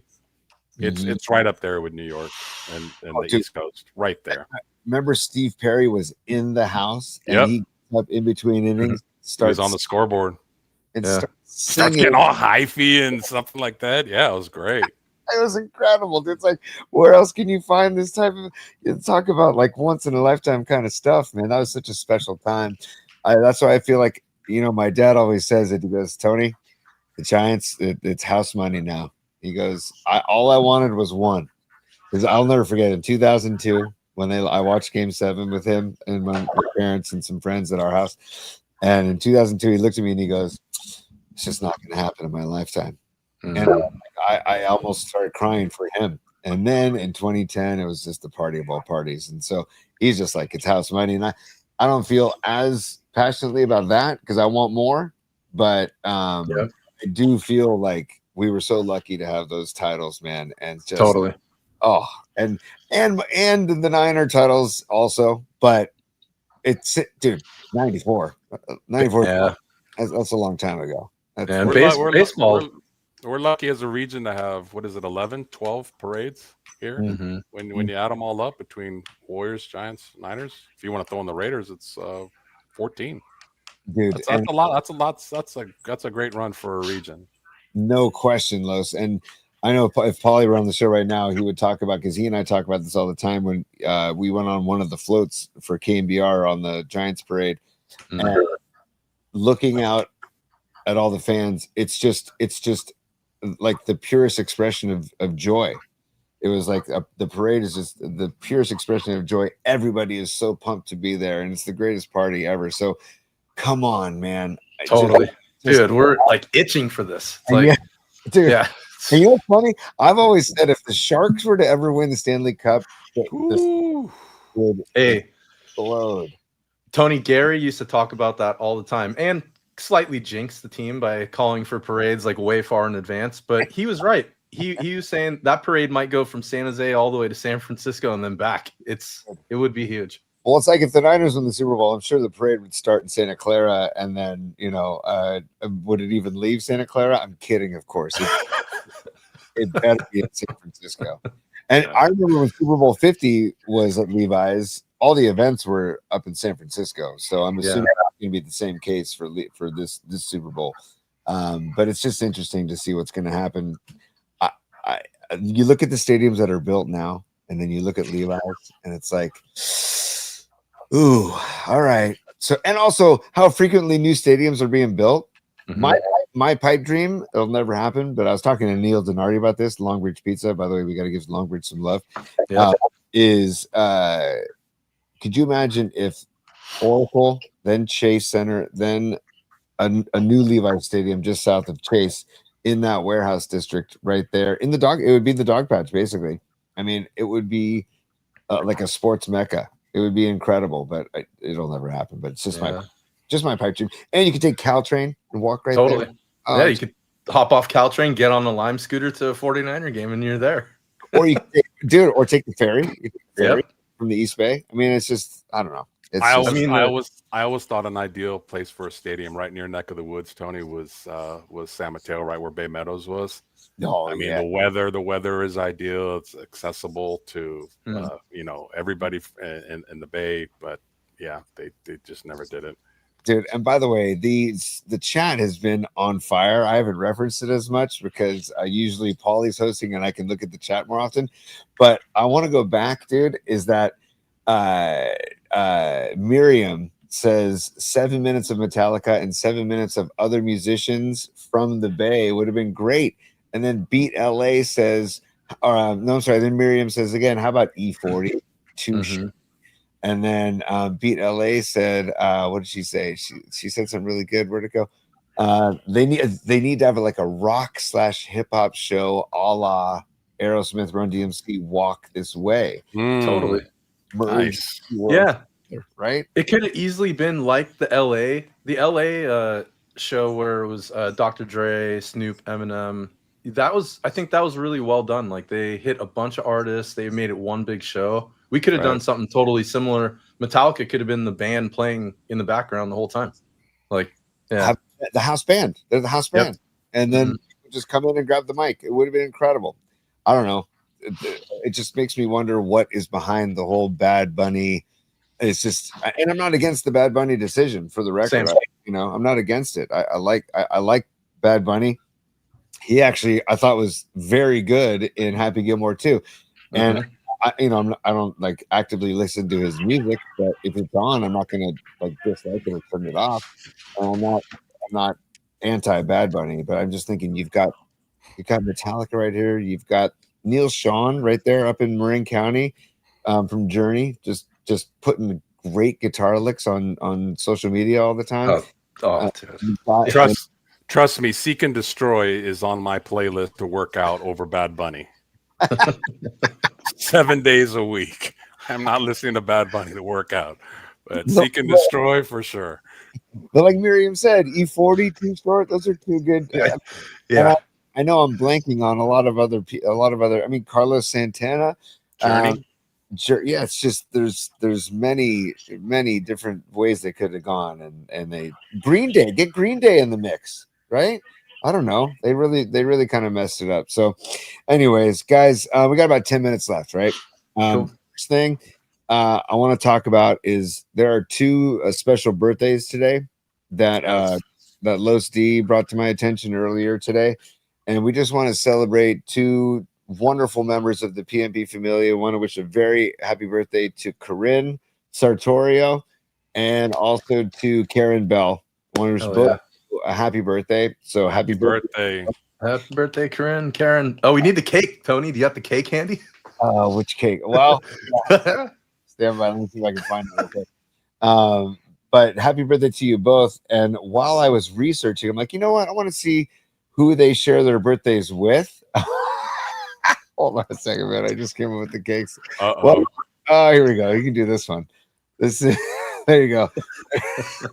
It's falling on me, popping out of the cake with rags. So happy birthday. Happy birthday, Karen Bell, and happy birthday, Corinne. That's us popping out of a birthday cake for you with Rags as the master of ceremonies, I guess. Rags, such a game show host look right there. Totally. Wheel of Fortune. No, he's nighttime TV. So he's like the late show with Rags. There you go. That's better. Dude, and so by the way, this is a little hint. I'm going to play this. We're not dismissing the class, but hold on.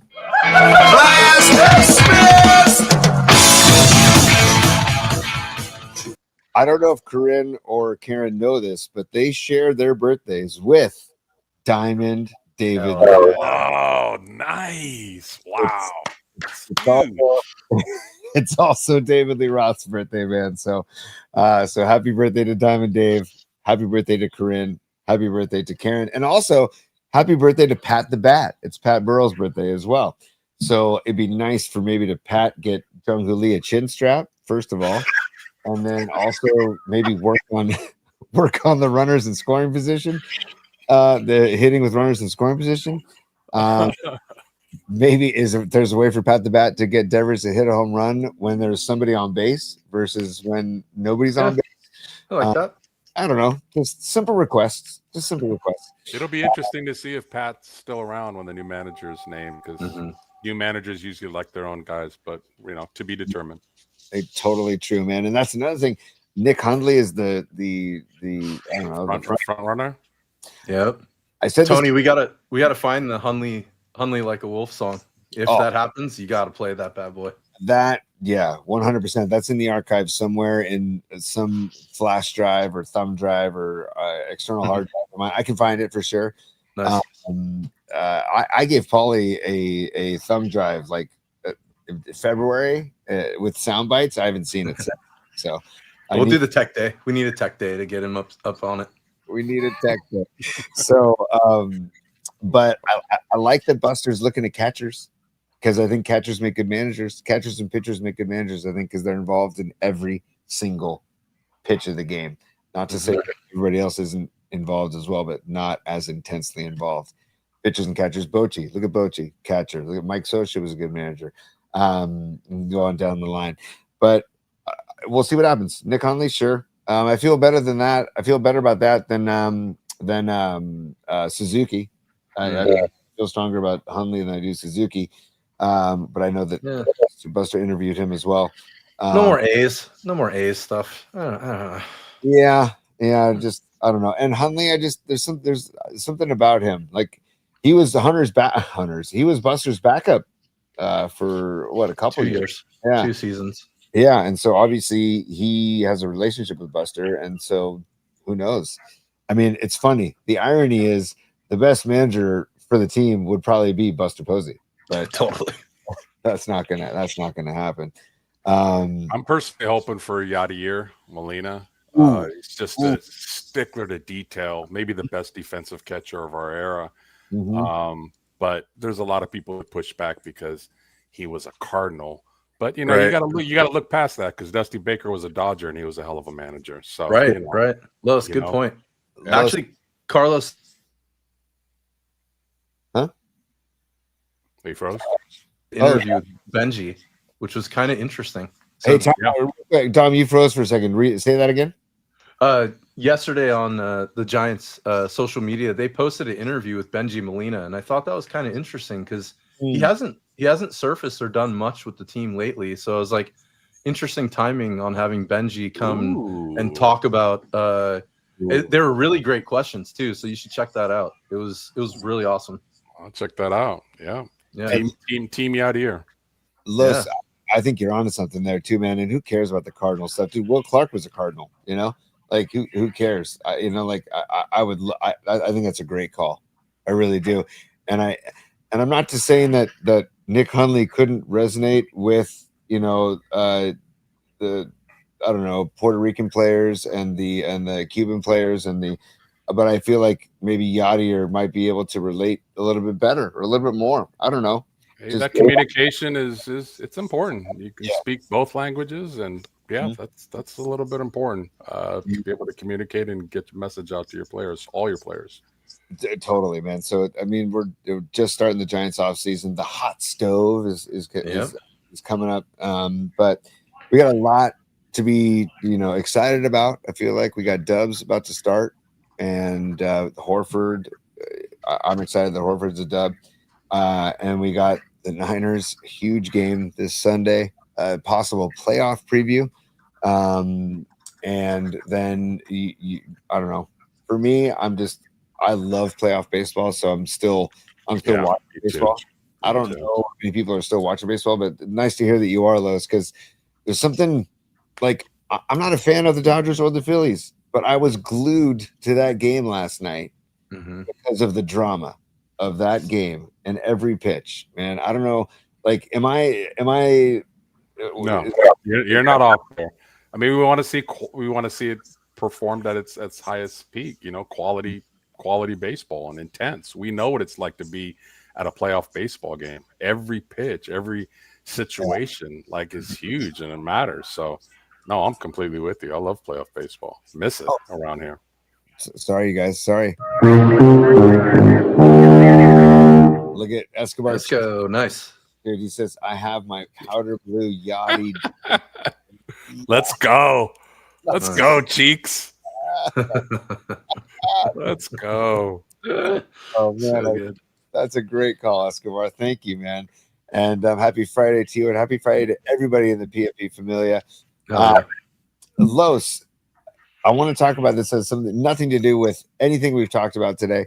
Nothing to do with Niners or Giants or Warriors or MLB playoffs or we love to riff on pop culture on this show, and we love to talk TV shows and music and food and a lot of BS, right? But dude, you took it upon yourself to make up a bracket of 70s and 80s or just you actually go ahead and explain it. Go ahead and explain it. 70s and 80s TV shows.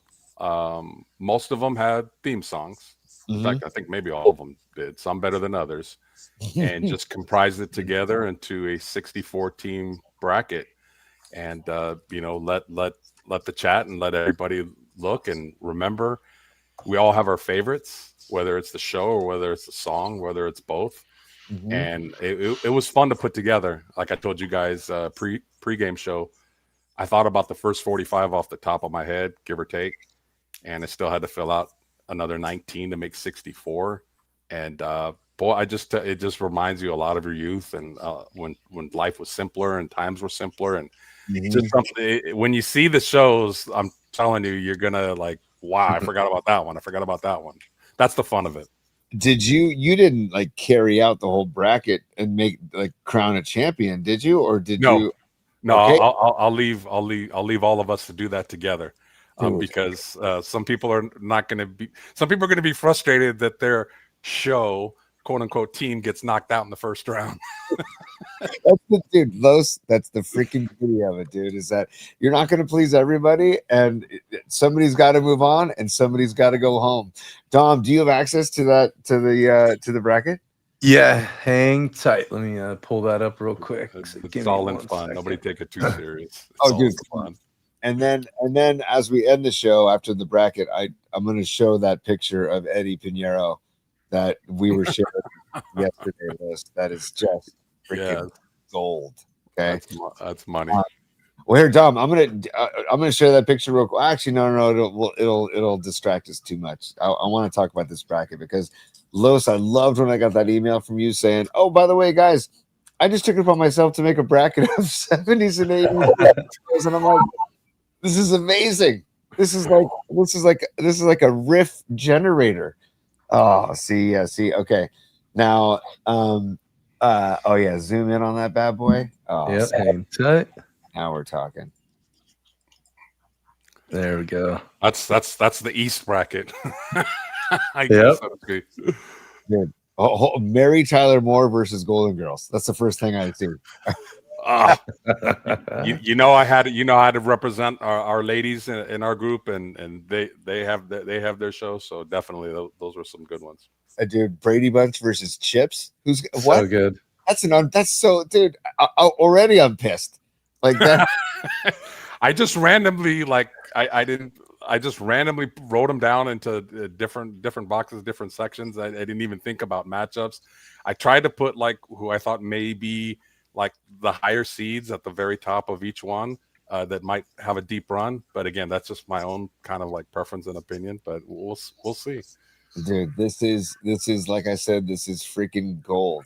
Los. The Jeffersons versus Mork and Mindy. Wow, That's a good one. somebody's gonna get knocked out in the first round of that one. Those are two pretty good ones. I didn't know much about Quincy ME with Klugman, but that was a pretty highly rated show. Wow. I didn't watch it, but yeah. You guys, you're taking me. So I got to give love to a group of buddies here in Belmont and San Carlos. We called ourselves the Greek Church Parking Lot because during COVID, the only way we could hang out is if we brought our beach chairs and coolers to the Greek Church parking lot in Belmont and sat in a spread out circle, and everybody brought their own beer, and we sat outside, and the Greek Church was cool with us doing it. So we called the GCPL, the Greek Church parking lot, and Mike Glover, the guy who gave me the Sasquatch, the Steal Your Sasquatch, he was like, you know what, guys, we should do some brackets. We should start doing some brackets online, and we did TV show brackets. I think Seinfeld and versus Cheers was like the final or something. I forget exactly the final tally, but dude, this is taking me back to that, Los, and we had so much fun doing that. So I think we should save this for when Paulie comes back, and we can get the PMP Familia involved, and we can take votes. We can have a live voting, and we can really run with this thing, man, because this would be an ongoing portion of our night flights if we wanted to for a while, because this has, like you said, Los, before the show started, when we talking about this bracket, Los says it's got night flight written all over it, and you're damn right.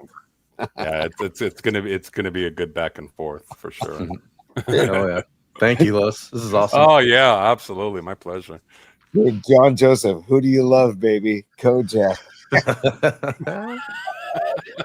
Hell yeah. Oh, dude, this is so much fun, man. The streets of San Francisco, Hawaii 5-0. Damn, forgot that song, says Shank. I just saw that All in the Family was going up against One Day at a Time. That's again, wow. I don't Yeah, even- Escobar made a good point. Like I shouldn't have put Mary Tyler Moore and the Golden Girls. I shouldn't have put two ladies shows. That We can reshuffle it, Les. It's all yeah, good. we can reshuffle Yeah. it definitely. Yeah. Yeah. Let's not have two ladies going up against each other in the first round. So The way the bracket is built, we can, there maybe we could tweak it a little, reshuffle a little, just to clean it up, and then it's ready to roll though. no doubt. The 64 participants are there. We just need to, tweak it just a little bit. Dude, phenomenal. So, Los, we thank you for creating that. Yeah, And my pleasure. we got to come up with a name for that, and we got to bring that to the table when Paulie gets back. You guys, this has been a freaking blast because change is always good and healthy, right? And so, and because Paulie was like, "Hey, dude, do what you want, take the day off or do what you want." I said, "We've got these guys sitting right here." And the PMP family sitting right here. Let's do a show and let's see. And thank you guys for both being available to even do it in the first place. Totally. And second of all, it's just I feel like we got something really special here between this posse that began on January 8th when we started this show. And Paulie and I didn't know what to expect and didn't know what would happen, but this is episode 188. So that's awesome. We're 12 away from 200, and it's gonna be we're gonna do the Tolbert show in the backyard on October 24th. Then we're gonna do Longbridge Pizza on October 27th for the Warriors Memphis Grizzlies game. We've got your fundraiser, Dom, on November 6th. Do you want to talk about that real quick? Just why not real quick? Sure. Yeah. Yeah, the Gift of Vision's coming up on November 6th, so that's the evening where we're gonna raise some funds for childhood blindness. So it's the syndrome's called USH1B. It's a really rare disease, but actually more people have it than sort of we realize. And yeah, it's just a great event. It'll be in Mill Valley. It's an awesome evening. Yeah. It's technically a gala, so it's gonna be come with your best dressed, have fun. There's live music, amazing food, fun auction. So yeah, all the information's available on SaveSiteNow.org, and there's still a few tickets left. We're nearly sold out. I think there's maybe like under 10 tickets. Want to say 200 and something people will be there that evening, so it should be awesome. Right on. That's so great, man. Thank you. Looking forward to it. We'll be there. It's going to be great. It's going to be a great night. And yeah, there are still a few seats available. If anybody wants to get involved, SaveSiteNow.org. Dom, thanks for introducing that to us and getting us involved with that, because you know how we feel about giving back and the whole reciprocity. I hate going back to the word, but it's so true. And what we did with the food bank. Thanks for the help with the food bank too, with the SF Marin Food Bank. I think the final total, I forget the final total, but it was I think it was I don't know, around $1,500 that you all contributed to the SF Marin Food Bank, and they tripled that donation, I believe. So tripled it, and it already went through. It's already going through the process of getting transferred to them. So it's awesome. They sent us a really nice note thanking us for the first fundraiser that we've done for them. It was great. So there's gonna be more to come for sure. That's awesome, dude. And also, before we leave, Longbridge Pizza is the first partner we ever had on the show. They emailed us. Neil emailed us back in January and said, "You guys looking for sponsors?" We were like, "Hell yeah, we're looking for sponsors, looking for partnerships, looking for fostering relationships."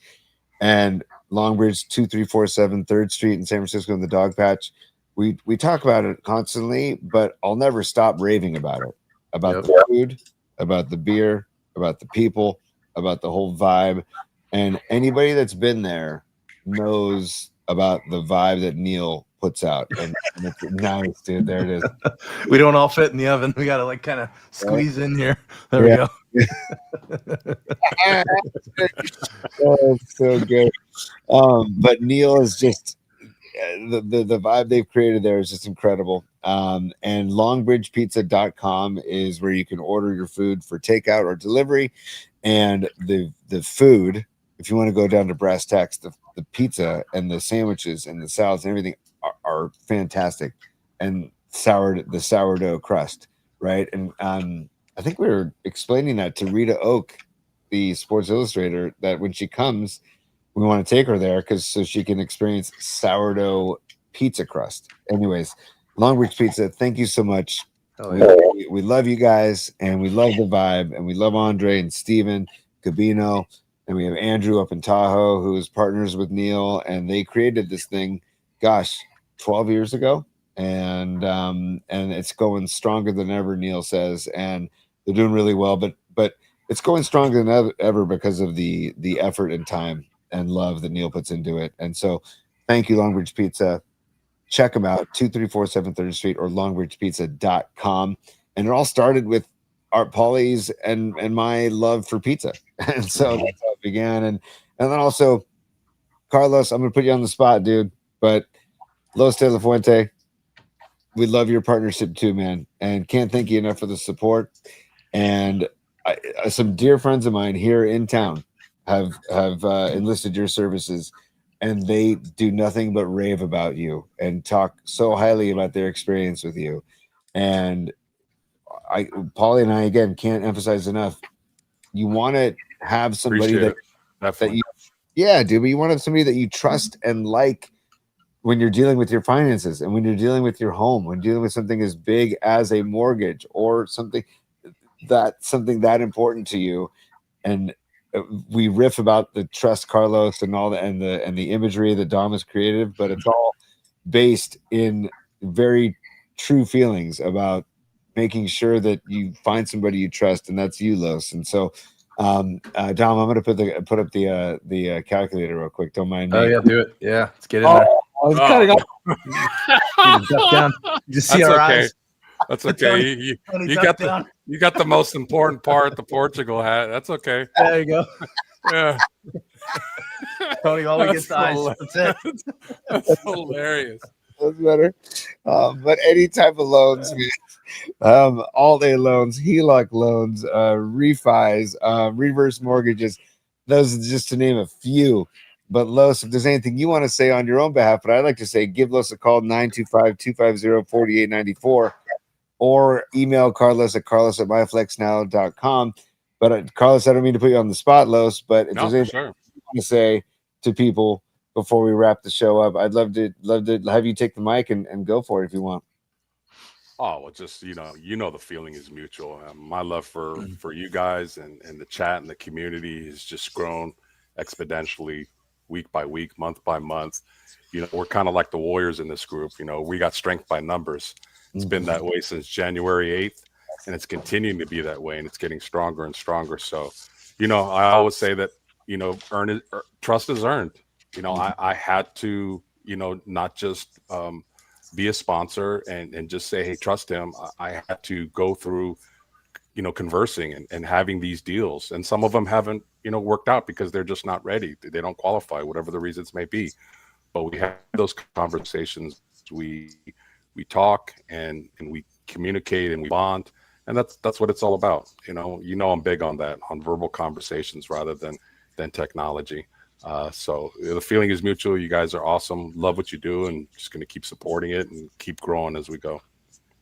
Oh man, Los, thank you, brother. And also, well, I should do this. Hang on one sec. Karen. There's Bell. Karen. There's the birthday girl. There's the birthday girl. Hell yeah. Well, yes. Nice, Karen. You, Karen. Thank you for the super. And yes, a little birdie.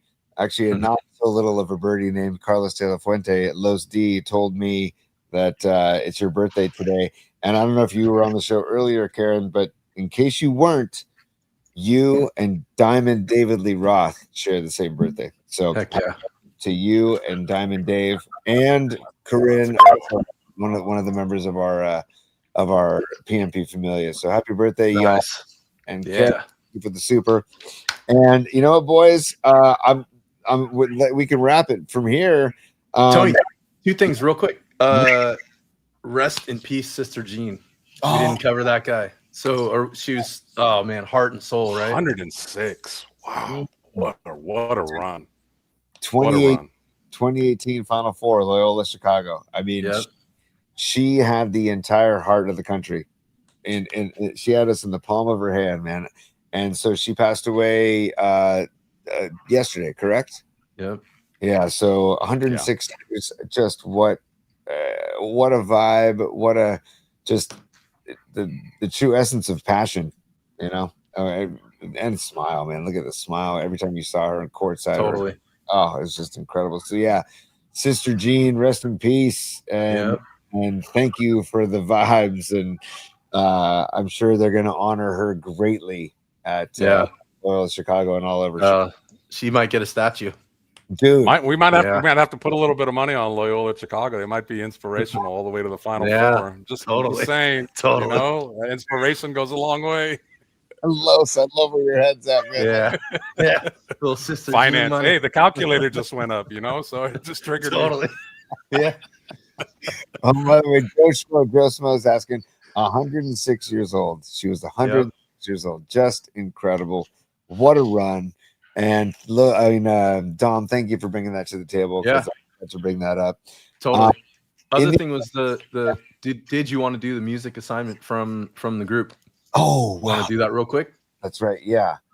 Okay, here. Okay. Oh boy. Here we go. Tony, while you bring that up, I could do mine real quick. Yeah, go for it. Okay. So, I mean, this is a tough one, right? Flight. There's so many songs about this stuff. I kind of debated between 3 or 4, and I narrowed down to 2. So I got 2 real quick ones that aren't on the playlist yet. So, first one. So coming in second is Pearl Jam, "Given to Fly." Had to add that one. Badass song. Pearl Jam for life. That song is incredible. Seen it live a bunch of times, but this album is awesome. "Given to Fly." It's a great song, great album. Totally. And second, or coming in first, so this one is kind of building off of a lot of conversations we had last night with Metallica. There was a lot of other musicians in the room. A couple guys from Faith No More, Anthrax guys. So Ozzy was a constant thread last night in the question and answer, in the reception afterwards. His final concert came up because 4 or 5 of the guys were there on stage. So my choice is "Flying High" again, dude, off "Diary of a Madman." Yeah. So it's kind of bad reflection because that's the actual vinyl it's printed on. But look at that. Look at that. Oh man. Look at that mug. That mug of Ozzy I had on a t-shirt. Yeah. That exact album cover I had on a t-shirt, and it scared the bejesus out of my mom. And my dad just kind of rolled his eyes, and my mom was like almost crying. And I think I was 12 or 13 when I was wearing it, and she was like, "What are you doing? What?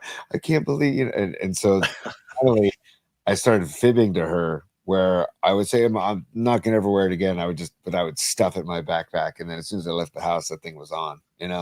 Sorry, mom. But dude, yes, I cannot compete with the greatness that it is Dom Peralta and having the props right on deck and the album to show. But I will just say off the top of my head, I would say, I don't know who sings it, but it's "Fly, Robin, Fly, da-na-na-na-na-na, up to the sky." I don't know who sings it. Help me out, chat. Ooh. It's a 70s song. It's a 70s song. Dom, help me. I always go to Dom for help for everything. Fly, sing it again. Robin.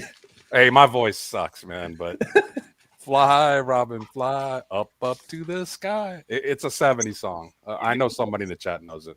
Los, I just looked it up. I would never have gotten this, but your ear. It's like a disco R&B sound by Silver Convention. Ooh, wow! Never have got that one. No, and it's a 1975 disco hit and they're a German group. Oh, dude. Wow. Fly, Hey. rock, fly. How about that, dude? Is that amazing? That's amazing. I Hell just yeah. I just went from a C+ to a B- on music. I'm trying to get to that B+. I'll take it, man. Here we go, man. I'm gonna run through some titles, and I'm gonna Awesome. let it fly. Starting off with Escobar. Starting off with Cheeks. He says, "Fly Away," Lenny Kravitz. He says, "Drunk on a Plane" by Dierks Bentley. He says, "Aeroplane," Red Hot Chili Peppers. Jet Airliner and "Fly Like an Eagle," Steve Miller Band. Airplane Beautiful. by the Plain White Tees. Danger Zone by Kenny. Oh, wow. Nice. That's fantastic. Patty from Napa checking in. She says, "Train leaves here this morning." That's it. She doesn't say the artist though. Is that the Eagles? I'm guessing. I don't know. I don't think it's the Eagles, but she just says "Train leaves here this morning" was her pick. I don't know the artist though. I think the Eagles, dude. It might not be their song, but I think I've heard them cover that. Okay. All right. And then Dan Hughes checking in. He says, "Another great week in the books. Safe travels, Paulie. I'm going classic rock." And he says Led Zeppelin's "Night Flight." Of course, when the train stops, all together we all smile is the lyric. Then he says "Train Kept a Rolling" by Aerosmith. He says "Jet Airliner" by Steve Miller. "Highway to Hell," AC/DC. "Learning to Fly," Pink Floyd. And Bachman Turner Overdrive. Wow. Nice BTO. "Roll On Down the Highway." Hell yeah. Hey guys, it's not a song, but look under my name. Fly Pelicans. Totally. I'm trying to squeeze that in. I'm trying to squeeze that for extra bonus points, Dom. Extra credit. Fly, come on, Pelican. One more time. Pelican, fly, come on, Pelican. Boom. The best. And by the way, we're gonna end on that picture of Eddie Pinheiro. After that's a little tease right there, that sounder. Dan, thank you so much for the great call. By the way, a little side note: Paulie and I used to interview John Gruden on the Ticket 1050 when we did a morning show together. We had the John Gruden show. John Gruden told us, because I remember I asked him once, like, "Hey, like you're going to the race facility super early in the morning, like what's on the radio?" And he goes, "Well, I usually try to change it up, but this morning I had some Bachman Turner Overdrive." You know how he talks, you know? Totally. Dude, BTO, man. Hell yeah. That's great. So That's fantastic. Miriam checking in. She says the Steel Drivers midnight train to Memphis. Nice work.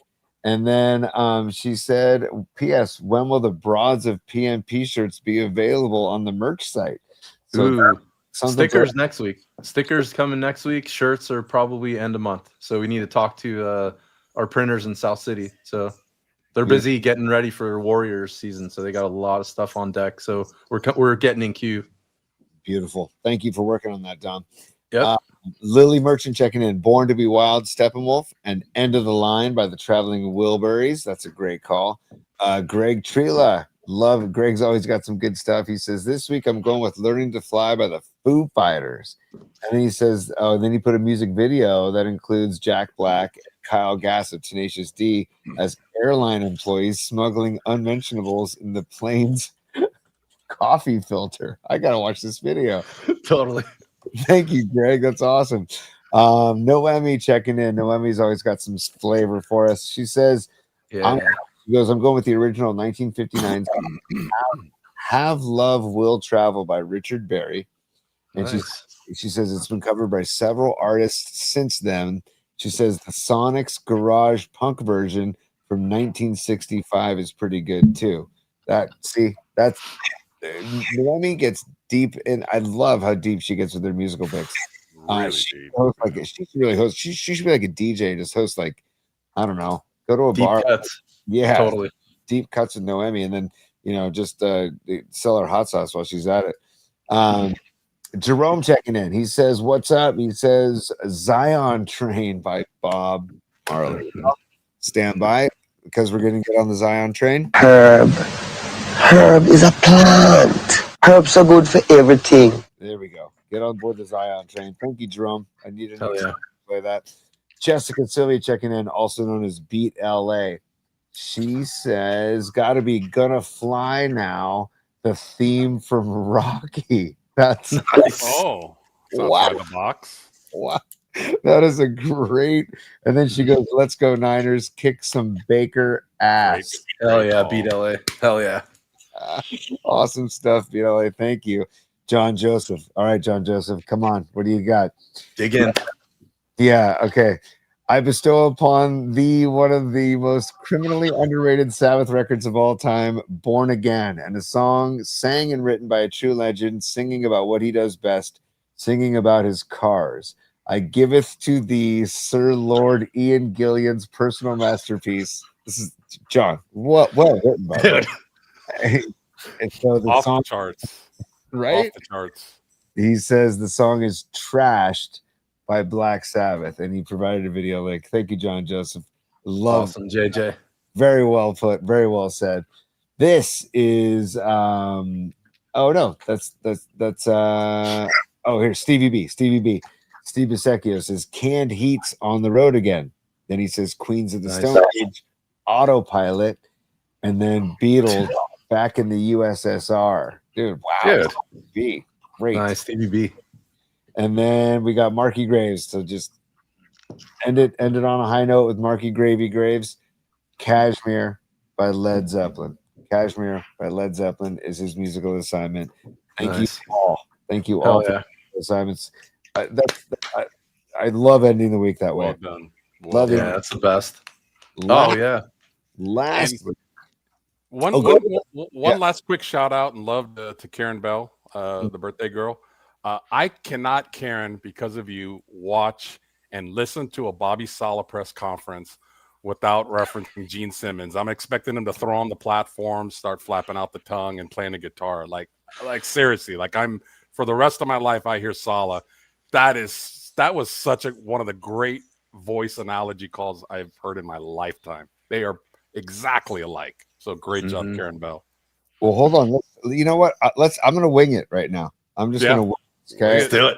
Why not? I'm going to play some Gene Simmons. And So good. I'm trying to load this video, so stand by. I got to skip. Hell yeah. The video. Los, I think I need to do a little Photoshop work with Sala. Put some face paint on him. You know what I mean? I can see it. With the bald head, that would be amazing. Yeah. Oh my god. Yeah. But in order to appreciate this voice, close your eyes. Because you close your eyes and it accentuates your hearing even more. And tell me if this is not spot on. Great job, Karen Bell. Okay, so here we go. So let's first listen to Gene Simmons, okay? So I'm going to share the screen with Gene Simmons, and this is just an interview I found him talking about weakness for women. I didn't mean to pull up this interview, but this is just Gene talking. So don't listen to Don't listen to the content, just hear the voice. Yeah, Great job, Tony. Here we go. Hold on. Lock in.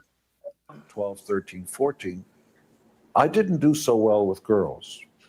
And, I desperately wanted their companionship. I didn't know if I wanted a girlfriend or if it was just sex or anything. I just was attracted.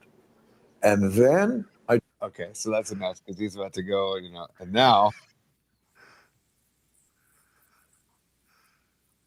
God, that's so good.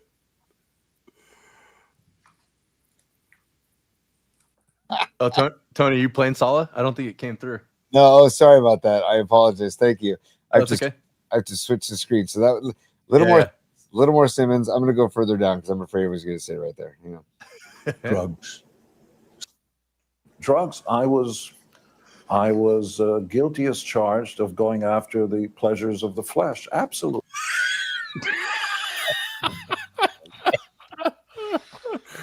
Yeah. Okay. Guilty.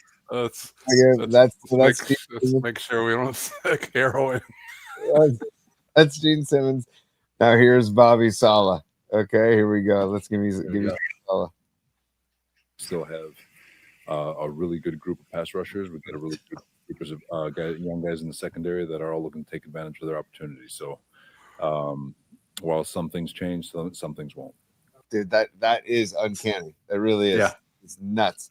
Thank you. At least Sala is talking about football and not talking about whatever Gene Simmons was. Totally.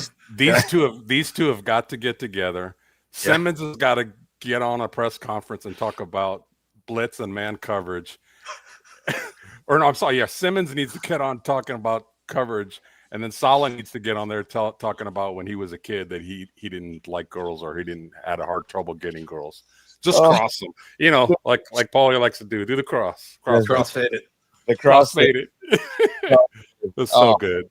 I don't think we can top that, except for one way that can top that. The only thing that can top that is this picture that we saw on social media yesterday of Eddie Pinheiro in Scarface.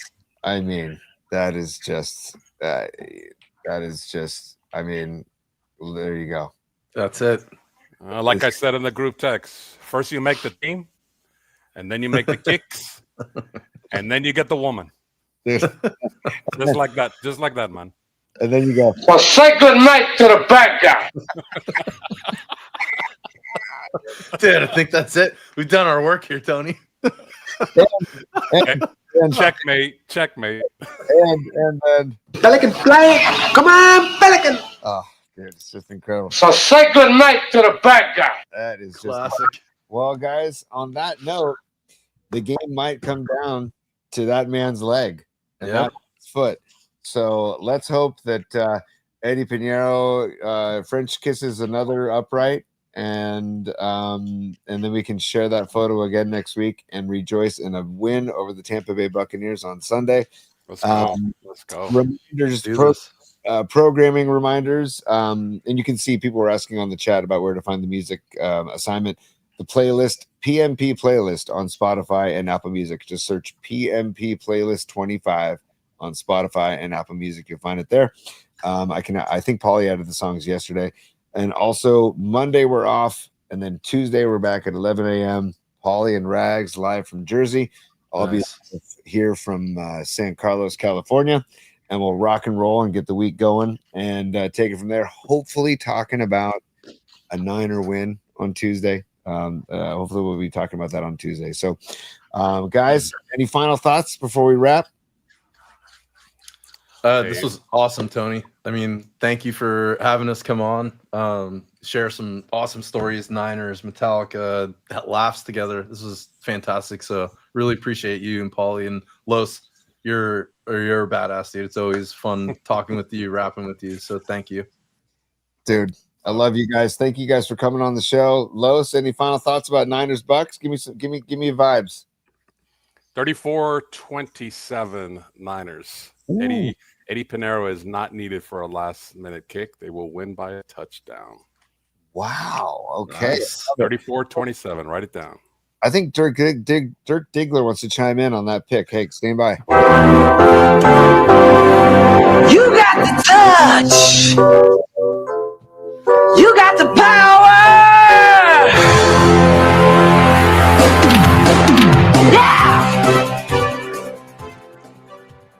There we go. And then, first of all, Escobar is a super at the end of the show here. Escobar checking in.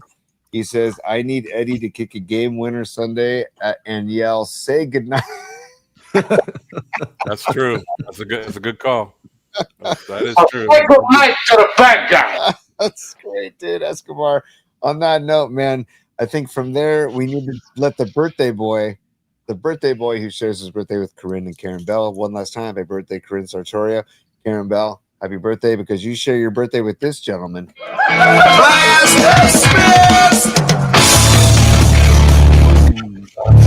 yeah. Nice. Oh yeah, guys. Hey, thank you so much, both of you, for hanging out. I mean, it was an absolute pleasure just riffing and you guys, obviously I took more of your time than I promised, so it was awesome. I appreciate you hanging Always out. Always a blast, boys. Yeah, thanks you guys, and thanks to Kate Scott who joined us earlier in the show. Thank you to everybody in the chat. I hope you all have a wonderful weekend. I hope for me personally, go Tigers tonight. I hope they win it, but if Seattle wins it, then go Seattle against the Blue Jays. And I think Seattle's going to be rocking tonight. That stadium's going to be rocking tonight. And then go Niners against the Bucs on Sunday. And then everybody have a great, wonderful weekend. Oh, by the way, the Italian Heritage Parade and Festival. Get on out to North Beach if you can on Sunday. I'll be emceeing the parade with Paul Tonelli. So come on out if you can. If not, it's going to be a hell of a party that we'll report back on next week. So, Oh yeah. on behalf of Don Peralta, on behalf of Los D, Carlos de la Fuente, peace, y'all. Have a great weekend. Peace. We'll talk to you guys later. Peace.